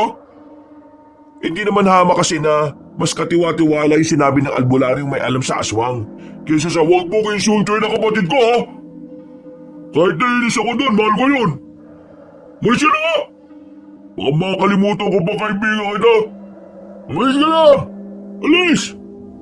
Tara na pre, yaman mo na muna yan. Hinila na ako ni Piting paalis doon. Napapailing na lang ako dahil hindi rin ako makapaniwala na nakapagbitaw ako ng mga ganong klase ng salita. Pre, hindi ko rin gusto yung mga sinabi mo Mali na idamay mo si Romer. Oo, alam ko naman Nadala lang ako ng emosyon ko. Alam kong mali ako pero pre, hindi ko na alam ang gagawin ko. Pakiramdam ko, nakasalalay sa balikat ko ang lahat ng buhay ng mga taong narito. Bumuntong hininga na lang ako. Kumirot na ang sentido ko noon. Kaya umuwi na muna ako sa bahay para magpahinga. Wala pa si tatay. Nasa bayan siya para punta ng isa pa naming negosyo roon. Buti na lang din, sinamahan ako ni Piting. Dakong 8:00 ng gabi, tahimik na ang paligid. Nag-aalala na ako noon kasi wala pa rin ang tatay ko. Pre, paano? Una na ako ha. Sige pre, maraming salamat ha. Medyo kalmado na utak ko. Hindi bale, bukas ng umaga babalikan ko si Gary at hihingi ako ng pasensya sa kanya. Mabuti naman kung ganon.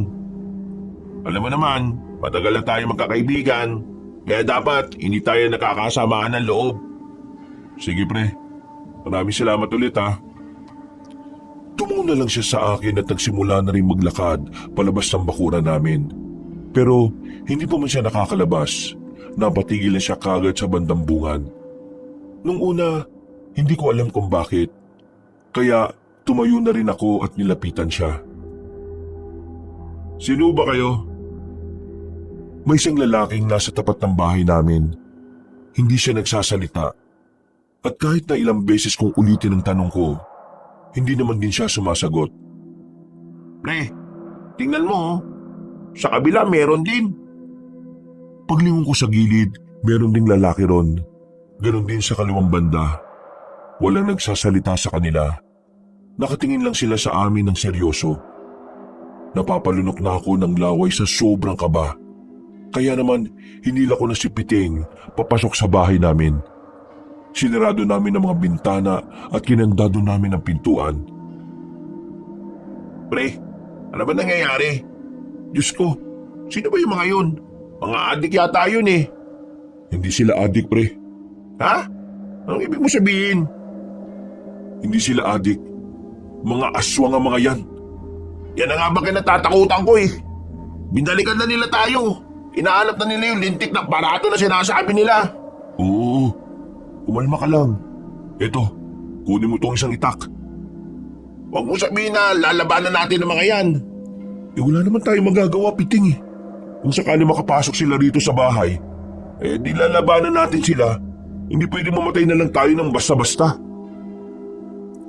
Noong mga sandaling yun, Kabanong, palakas ng palakas ang angil nila. Naririnig din namin mula sa kabilang bahay na nagsisigawan na sila. Nakita na rin nila ang mga nakapalibot sa bahay namin.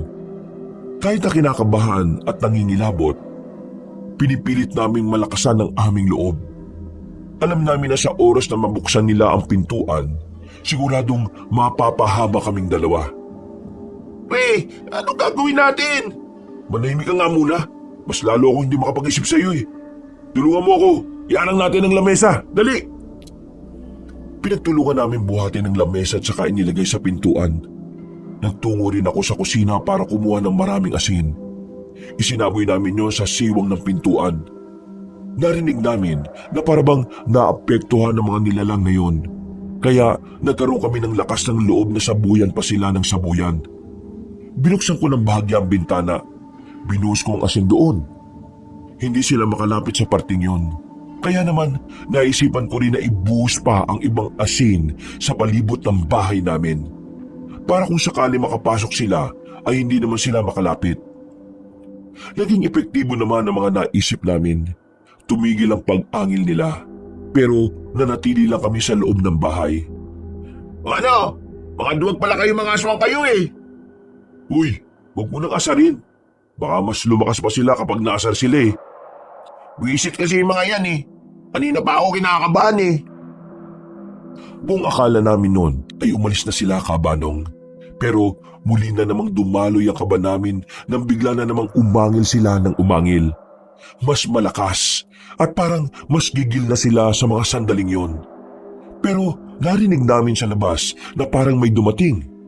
Nabuhaya kami ng loob ng mapagtantong boses ni Mang Juan ang narinig naming nagsasalita.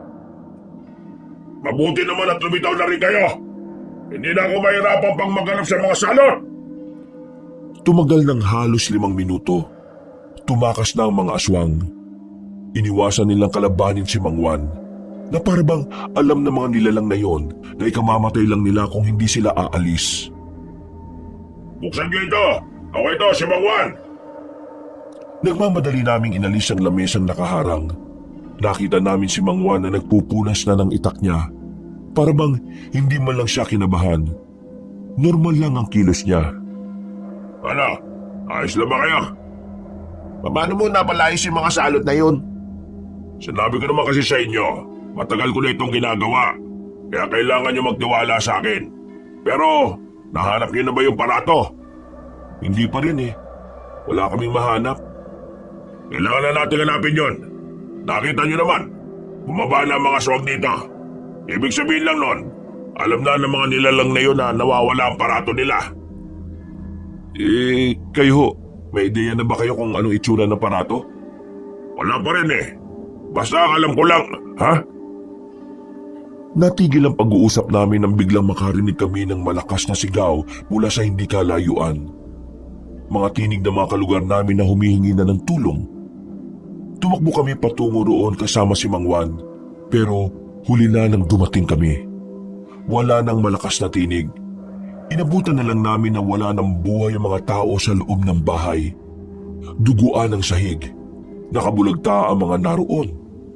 Maraming kalmot sa katawan at halos humiwalay ang lasog-lasog na katawan. Wisit! Napaka-brutal naman ito! Ito na sinasabi ko. Ito na kinatatakutan ko. Gumagawa na sila ng hakbang para pagbayarin ng mga tao. Ang lahat ng ito ay nangyayari dahil sa kasakiman ninyong mga taga rito. Hindi ako nakapagsalita, Kaabanong. Aminado naman ako na isa ako sa dahilan kung bakit nangyayari ang kaguluhan na yon. Napabuntong hininga na lang ako. Nararamdaman ko ang konsyensya sa kalooban ko kaya napapayuko na lang din kaming dalawa ni Piting. Pero hindi pa naman huli ang lahat. Ang una niyong gawin, sabihin ng barangay, ipaalam ang tunay na sitwasyon ng inyong lugar. Kailangan malaman ng mga taga rito na may mga aswang na magdudulot ang panganib sa buhay ng lahat. Bilisan niyo na! Kumilos na kayo! Wala na kaming sinayang na pagkakataon. Tumakbo na kami patungong barangay at saka sinabi ang mga nangyari. Naniwala naman sila na mga aswang ang pumaslang sa mga biktima. Pero bigla nila akong sinisi at ang tatay ko. At dahil doon, maging ang ibang mga taga sa amin ay galit na rin sa amin ni tatay. Pre, tingin ko, kailangan nyo munang umalis dito. Galit sa inyo mga tao eh. Kayo ang sinisisi kung bakit nangyari ang lahat ng ito. Ha? Bakit ako? Nakinabang din naman lahat sila dito ah. Kung sana hindi sila nakihati. Hindi naman sila babalikan ng mga aswang eh. Oo nga, nandun na tayo. May kasalanan nga rin sila. Kami. Pero pre, ang sinasabi ko, wala kang magagawa ngayon. Kahit ipaliwanag mo sa kanila, hindi ka nila pakikinggan dahil galit sila sa'yo. Mapapahamak lang kayo ng tatay mo. Pero wala pa si tatay eh. Hindi ko alam kung anong nangyari sa kanya. Hintayin mo na lang siya sa bahay nyo. Kapag dumating ang tatay mo, saka kayo umalis. Magpalamig muna kayo sa ibang lugar. Masama ang kutob ko, pakiramdam ko, kayo ang pagbubuntanan ng mga tao rito eh. Tinapi ko na lang si Piting sa balikat. Naghiwalay na kami ng landas nang lumiko na kami sa isang kanto. Agad ako umuwi sa amin. Dismayado ako nang mapagtantong wala pa rin ang tatay ko. Hindi ako mapakali. Sobrang nag-aalala ko para sa ama ko. Sinimulan ko na nga rin mag-impake noon. Ay nako, bira naman si tatay oh. Kung kailan nangyayari ang lahat ng ito, saka naman hindi mahanap. Nang sumilip ako ulit sa labas, nakahinga na ako ng maluwag nang makita ang tatay ko na kapapasok lang na bakuran. Bakas ang taranta sa mukha niya. Nico, ano nangyari? Bakit galit sa akin yung mga tao naroon sa bandang unahan? May inatake ang mga aswang tay, isang pamilya. Pinatay ng mga aswang ngayon. Galit sa atin ang mga tao dito sa atin. Tayong sinisisi nila eh. Sinasabi nila na kung hindi natin kinuha yung ginto, wala sanang ginto na paghahati-hatian. Abat, sinaulo pala sila eh. Kung hindi sila nakiepal at kumuha ng daladala natin, di sana hindi sila madadamay. Di sana tayo lang ang nasa panganib ang mga buhay ngayon. At hindi na tayo mahirapan pang isipin kung kanino napunta yung aparato. Aparato ba yun? Aparato? Wala na tayong oras, tay. Kailangan na muna nating umalis dito. bago pa sila makaisip na pagbayarin tayo. Tama, bakit naman tayo aalis? Wala naman tayo kasalanan, Rika. May kasalanan man tayo o wala, kailangan nating lumayo muna rito, Tay. Wala na silang pakikinggan eh. Tayo ang sasaktan nila kasi tayo lang ang kaya nila. Suunahin pa nila tayo kaysa sa mga aswang. Mga sinaulo. Teka, sandali lang. Oh, bakit na naman? Yung mga ginto ko sa ilalim ng papag. Wag na. Sapat na yung meron tayo. Umalis na tayo. Wala nang nagawa ang tatay ko nang hawakan ko siya sa braso at sabilitan ko siyang hinila palabas ng bakura namin. Baka sa mukha niya ang panghihinayang, pero hindi ko na talaga hinayaang dalhin niya pa ang mga gintong hindi naman talaga sa amin. Pero habang naglalakad kami palabas ng baryo namin, nakita kami ng mga kalugar namin. Alam nilang aalis kami, kaya inalarma na nila ang iba pa naming kabaryo. Bisit, Tay! Takbo na! Birang buhay naman ka, ha? Hawak-hawak ko si tatay sa braso habang tumatakbo kami. Pumasok kami sa iskinita. Madilim ang parting yun kaya doon na muna kami nagtago.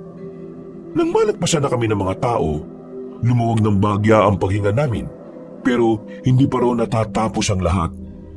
Mahirapan kami makalabas ng lugar namin dahil nagising ang mga residente. Kasalanan ko to eh. Tay, hindi to ang tamang oras para magsisihan. Tulungan mo na lang ako makapag-isip kung paano tayo makakaalis dito.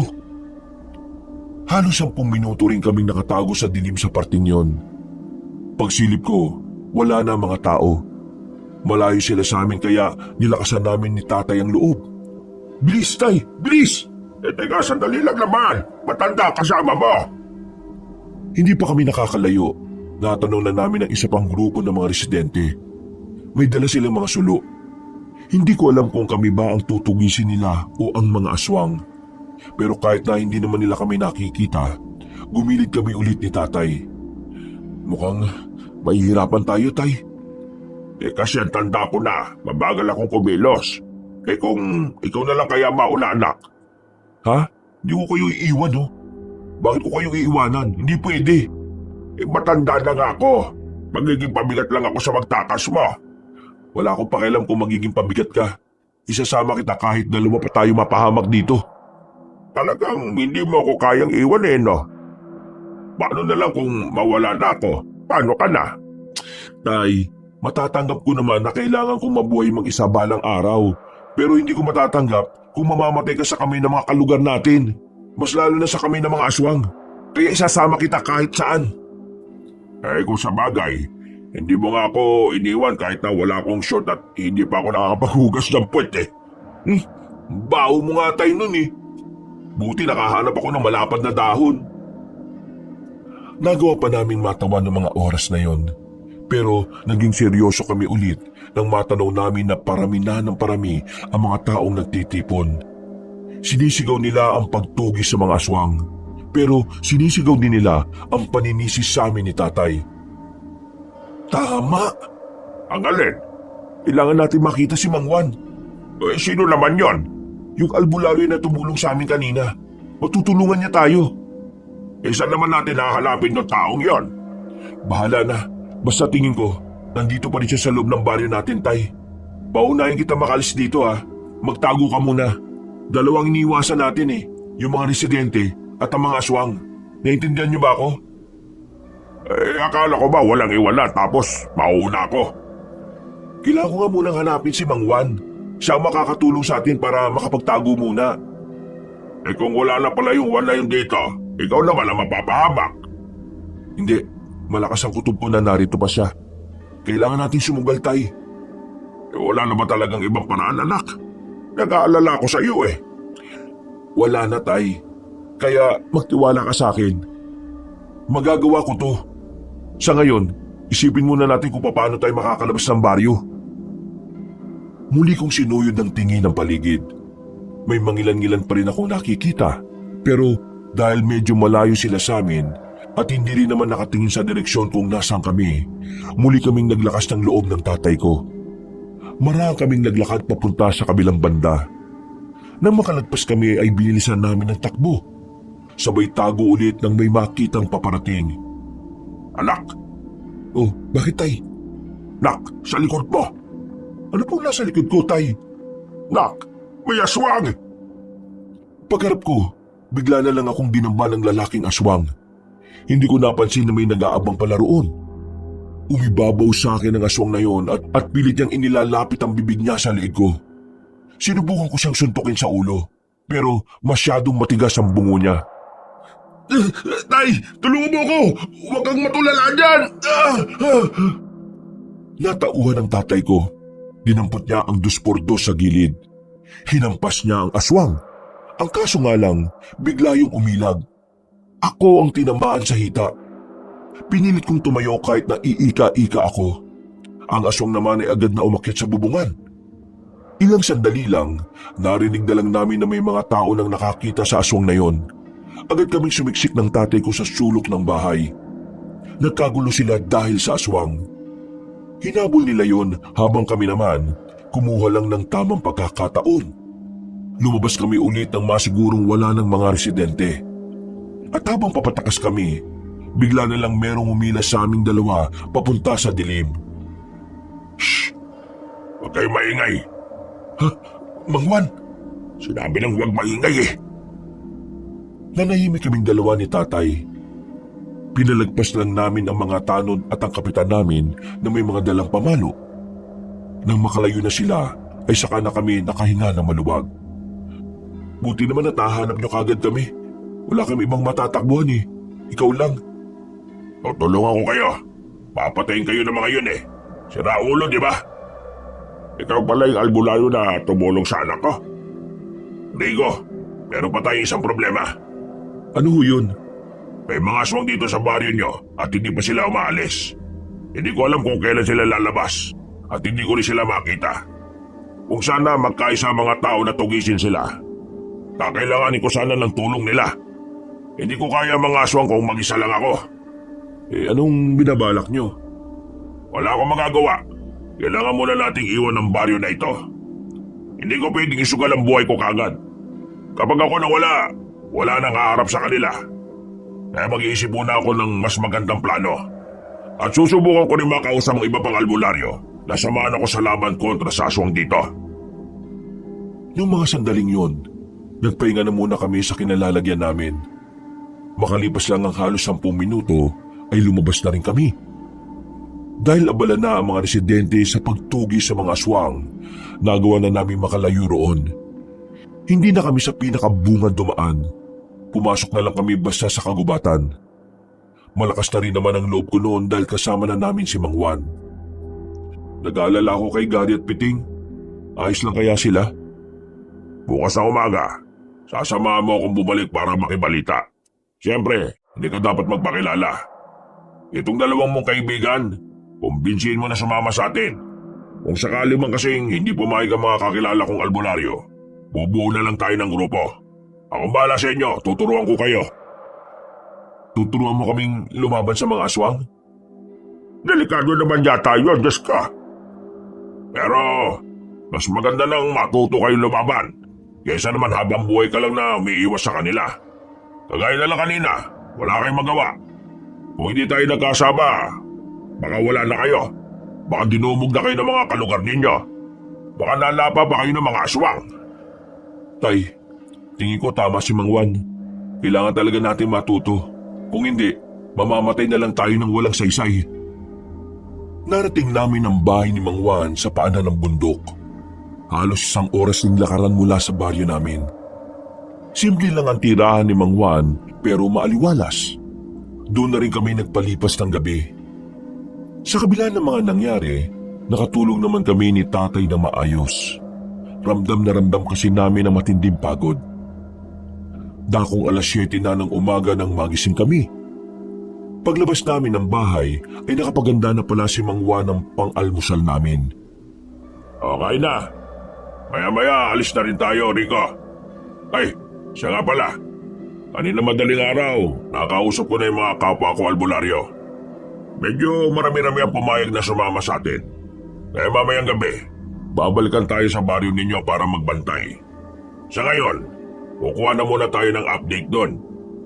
Hindi ba ako pwedeng sumama dyan? Pasensya na pre, pero hindi. Mas mainam ka nang narito ka lang. Kami nang bahala ng anak mo. Huwag ka mag-alala. Hindi naman mapapahamak itong si Rico eh. At saka, nawalan na ako ng oras na turuan kayong makipaglaban. Kailangan na natin magmadali. Si Rico ay sasama ko dahil mas mabilis siya. Kahit hindi ko maturuan ngayon, sapat na ang bilis niya para makasabay. Tumango na lang si tatay. Pero baka sa mukha niya na gustong-gusto niyang sumama. Matapos namin kumain, iniwan na rin namin si tatay roon. Nagsuot lang ako ng itim na sombrero at jacket na may panabong sa ulo. Hindi nagtagal, narating na rin namin ang baryo namin. Sa bungad pa lang, kinakabahan ako.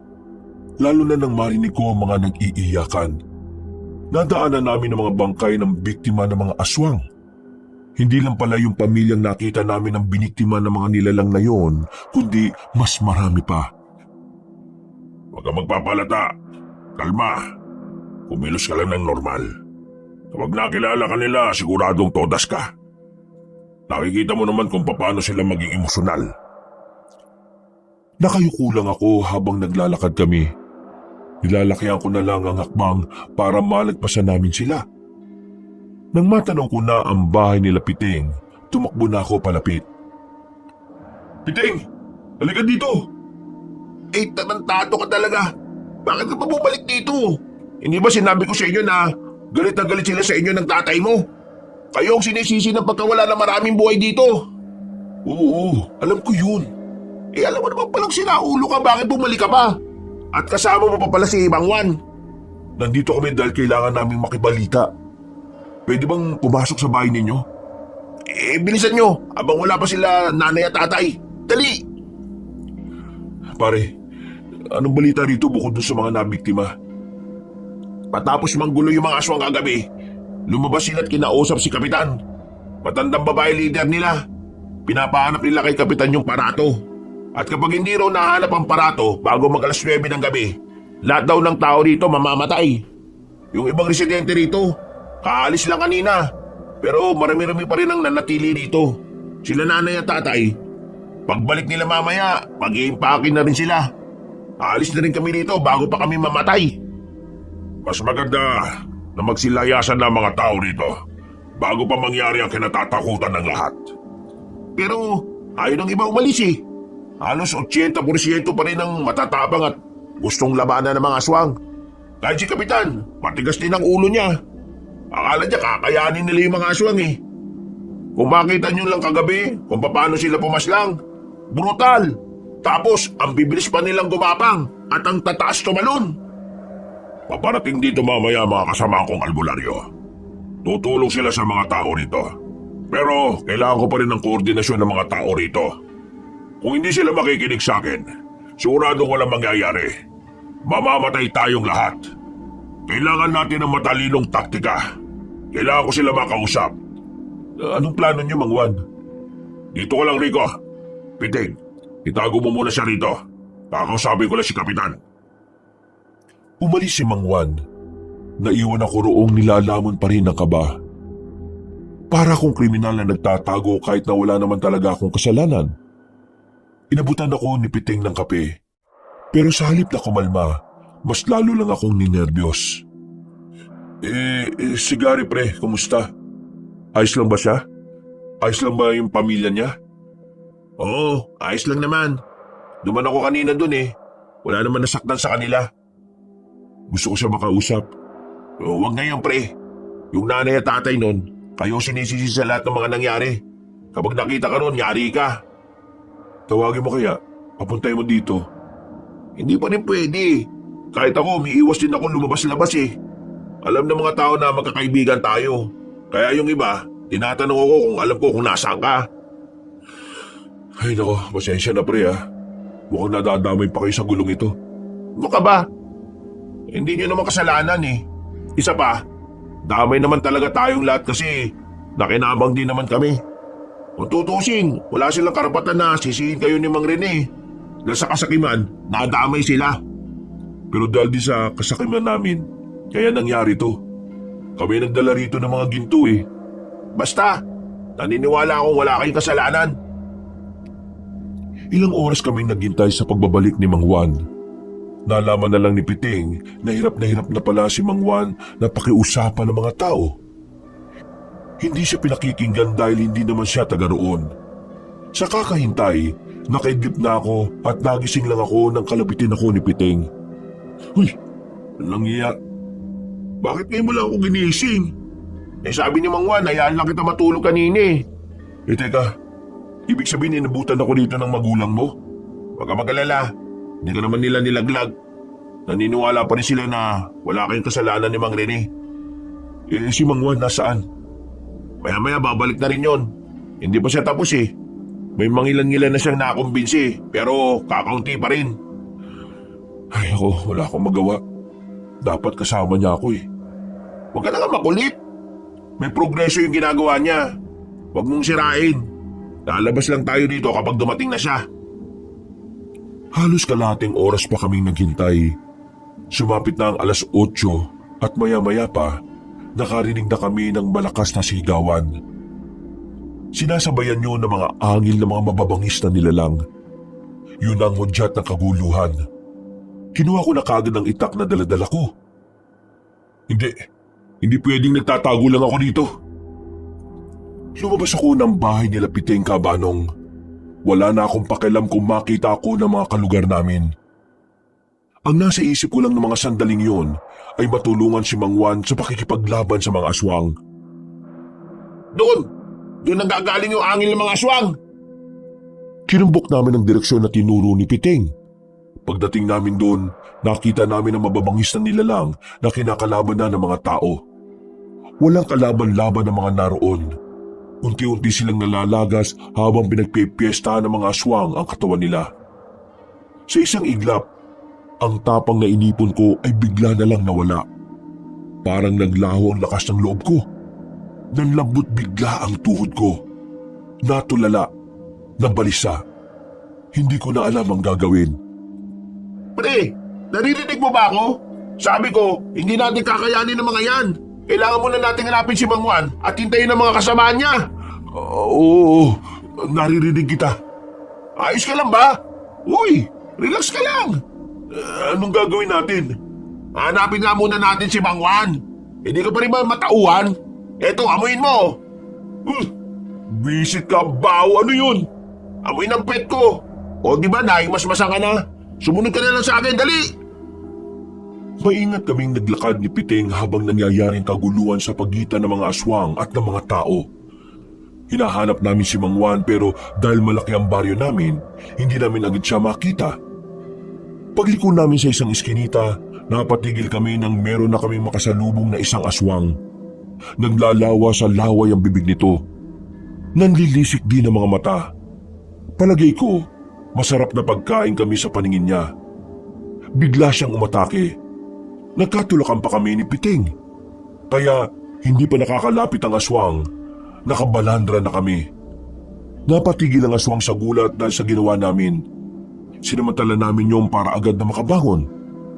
Ilang beses naming sinubukan na matamaan siya ng taga pero marunong siyang makailag. Magaling siyang umiwas. Hindi siya magaling. Tatanga-tanga lang talaga tayo. Yan ang gagawin natin sa buwang na yan. Bahala na! Naunang lumusob si Piting sa aswang. Bara-bara na ang ginagawa niyang pagtaga. Pero bigo pa rin siya. Nang makita kong aatakin na ng aswang si Piting, kinuha ko ang bote sa gilid. Pinukul ko yon sa aswang. Nang tamaan yon sa muka, ay napatigil ito. Nakakuha na ng pagkakataon si Piting para mataga ang aswang. Tinamaan niya yun sa ulo kaya agad itong bumulagta. Pre, sa ulo! Sa ulo natin siya dapat birahin! Sige, sa ulo! Ang galing ng pagbato mo ron, pre ah! Pero huwag mo na ulitin ah! Kung nagkamali ka dun, sa ulo ko tatama yun! Yun lang ang una ko naisip eh. Akala ko kasi mamamatay ka na. Tara na pre, hanapin na natin si Mang Juan! Dahil nakapatay na kami ng aswang nung sandaling yon, nagkaroon na rin kami ng lakas ng loob para lumabas. Habang nakakagulo sa baryo, pasimple kaming tumakbo para lagpasan ng mga yon. Pero muli kaming napatago nang makitang dumating na ang mas maraming aswang. Natanaw namin na matandang babae na sinasabi nilang pinuno ng mga yon. Nako, naloko na. Paano natin mahanap si Mang Juan nito? Saan ba kasi natin mahanap yung parato para tumigil na sila? Buwisit naman oh. Baka naman kasi napunta doon sa mga armadong lalaki. Hindi. Teka. Isipin ko Parang meron akong nakita eh. May naalala ko. Sandali. Anong naalala mo? Teka nga lang kasi. Huwag ka magulo. Nag-iisip ako eh. Basta ang sabi ni Mang Juan, parang lalagyan daw yun. Oo nga. Ang kulit mo naman eh. Manahimik ka nga muna pre. Niisip ko pa kung saan ko nakita. Pinikit ko ang mga mata ko. Bigla ko na lang naalala na parang meron akong nahawakan na kakaibang bagay na kulay ginto. At maya-maya lang, naalala ko na kung ano yon. Alam ko na kung nasaan yung punyemas na aparato na yon. Ha? Nasaan? Nasa bahay lang namin. Naalala ko, meron ako nakitang parang garapo na ginto rin. Naitago ko yun sa ilalim ng papag ko. Kailangan ko makuha yun para maibigay na sa kanila. Para itigil na nila yung mga ginagawa nila. O yan ang gagawin mo. Uuwi ka. Paano kung makita ka ng mga residente dyan? O kaya yung aswang? Tingnan mo kapag lumabas ka rito, makikita ka kagad nila. Wala na akong pakialam. Kailangan ko sumugal pre. Kung hindi, mas marami pang buhay ang mawawala. Dito ka lang. Ako nang bahala. Uy! Visit ka! Teka! Wala nang nagawa si Piting nang tumakbo na ako palabas sa pinagtataguan namin, Kabanong. Taripas ang ginawa ko para lang makarating agad sa bahay namin. Pero sa kasamaang palad, nakita ko ng mga aswang. Pati na rin ang matandang babae na pinuno ng mga aswang. Pero wala akong pakialam. Ang tanging nasa isip ko ay ang makuha ang parato at maibalik na sa kanila. Matagumpay ako nakarating at agad kong kinuha ang parato sa ilalim ng papag ko. Napangiti na lang ako kasi akala ko matitigil na ang kaguluhan. Palabas na sana ako ng bakuran nang biglang dumating ang matandang babae. Kasama niya ang iba pang aswang. Nanlilisik ang kanilang mga mata. Ramdam na ramdam ko sa kanila ang gigil. Huwag niyo ako sasaktan. Nakita ko na yung hinahanap niyo. Di ba ito yun? Parato ba ang tawag dito?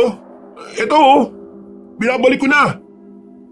Paglapastangan sa kultura at paniniwalang espiritual ang ginawa niyong mga tao, mga wala kayong moral. Teka lang. Hindi mo naman kailangan magalit. Ito na nga Di ba ito naman ang dahilan kung bakit kayo narito? Ito na, kunin niyo na.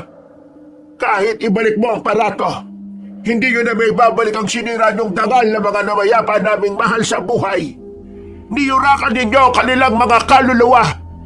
Ninakawan, pinagsamantalahan at sinaktan nyo pa ang nagbabantay sa kanilang mga kaluluwa. Walang kapatawaran ang ginawa nyo. Tunay nga na mga tao ay tunay na mga demanya. Teka, sandali. Hindi naman kami ang nagnakaw talaga eh. Nakuha lang naman namin yung mga kayamanan doon sa lider ng mga armado. Paano mo nasabi na hindi nyo ninakaw? Buong baryo nyo ang nakinabang. Hindi lang ito tungkol sa barato at sa mga kayamanan na kinuha nyo. Tungkol na ito sa pambabastos nyo sa aming lahi. Kaya kumanda kayo ngayong gabi. Lalong-lalo ka na nagtago ng parato na yan. Pipira-pirasuhin ka namin. Mga kasama, paslangin nyo ang binatag yan. Nanigas na lang ako sa kinatatayuan ko nang makita kong palapit na sila sa akin. Para akong nilagnat sa sobrang takot. Buong akala ko kasi ay magiging maayos na rin ang lahat. Pero nagkamali ako. Napagilid ako nang makita kong may mga palasong tumarak sa mga aswang na nasa harapan ko. Kasunod noon ay nagpulasan na rin silang lahat. Pati ang matandang babae naghanap na rin ng mapagtataguan. Habang ako naman ay sumiksik lang sa gilid ng pintuan namin. Rico, ayos ka lang? Mang Juan? Wala nang silbi ang parato na yan. Gusto na talaga nilang burahin ng mga tao rito. Kaya, lalabanan natin sila. Mga kasama, habulin niyo ang mga aswang! Umalis na sila, Mang Juan. Ako naman ay naiwan pa rin sa kinauupuan ko at habol-habol pa rin ang hininga.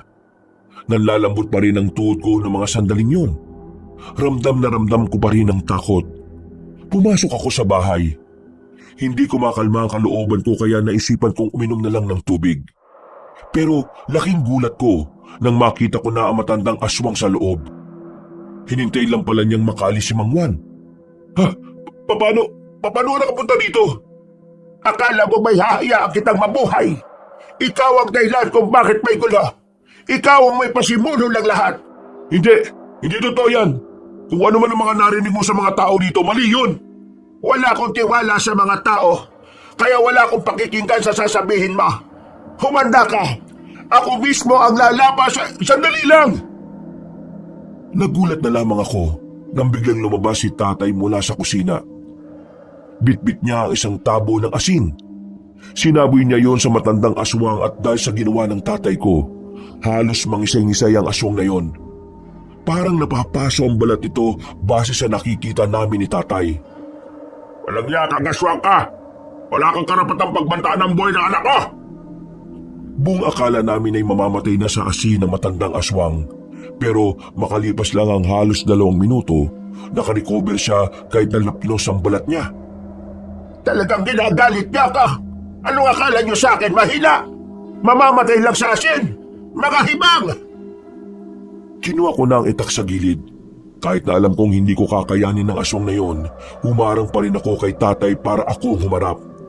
Tay, ako naman ang bahala sa inyo. Nagsimulang gumapang ang aswang at lumundag palapit sa amin. Pero laking gulat namin nang bigla namang lumitaw si Mang Juan sa pintuan. Tinaga niya matandang aswang sa binti. Nang mapadapa yun, hindi na nagdalawang isip si Mang Juan na tadtarin ng taga. Pero nagawa pa makadistansya na matanda. Dumaan yun sa bintana. Tatakas pa sana matandang aswang pero hinabol ito ni Mang Juan. Merong kinuha si Mang Juan na kulay pilak na kutsilyo. Itinarak niya yun sa katawan ng matandang babae at ilang sandali lang, tuluyan ng nalagutan ng hininga ang aswang. Rico, bantayan mo ang tatay mo. Asikisuin lang namin yung mga natitira. Wala na itong pinuno. Madali na lang yung mga yon. Umalis si Mang Juan, pero kaming dalawa ng tatay ay nasa bahay lang. Natatanaw pa namin ang bangkay na matandang aswang na nakadapa sa lupa. Kahit na alam namin patay yun, hindi pa rin namin magawang maging kampante. Makalipas ang halos 1 oras, tuluyan na ring nawala ang mga angil ng aswang sa baryo namin. Isang senyalis ng mababangis na nilalang ay natalo na rin ang mga kasama ni Mang Juan. Tay, ligtas na tayo. Wala na kayong dapat ipag-alala. Wala na ba mga aswang? Wala na. Nang masiguro nila Mang Juan na napulbos na nila ang mga nilalang na yun, binalikan na rin nila kami. Kasama na rin nila si Piteng. Kinaumagahan, nangangamoy sunog sa baryo. Sabay-sabay kasing sinilaban ng katawan ng mga aswang. Ang mga residente naman, hindi pa rin nila kami napapatawad. Kami pa rin talaga ang sinisisi nila.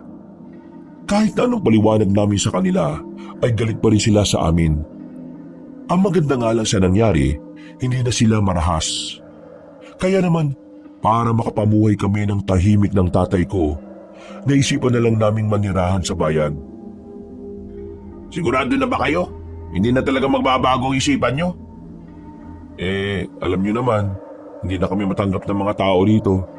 Kaya mas maganda na rin siguro kung lalayo na lang kami. Pare, pasensya na pala sa idasal ko ha. Wala akong nagawa para tulungan kayo. Inuna ko pang maglaklak. Habang tulog ako, marami na palang napapahamak. Pare, wala kang kasalanan. Kami nga ni Piting na mulat. Wala rin naman kaming nagawa eh. Ang sinasabi ko lang, hindi mo dapat sisihin ang sarili mo.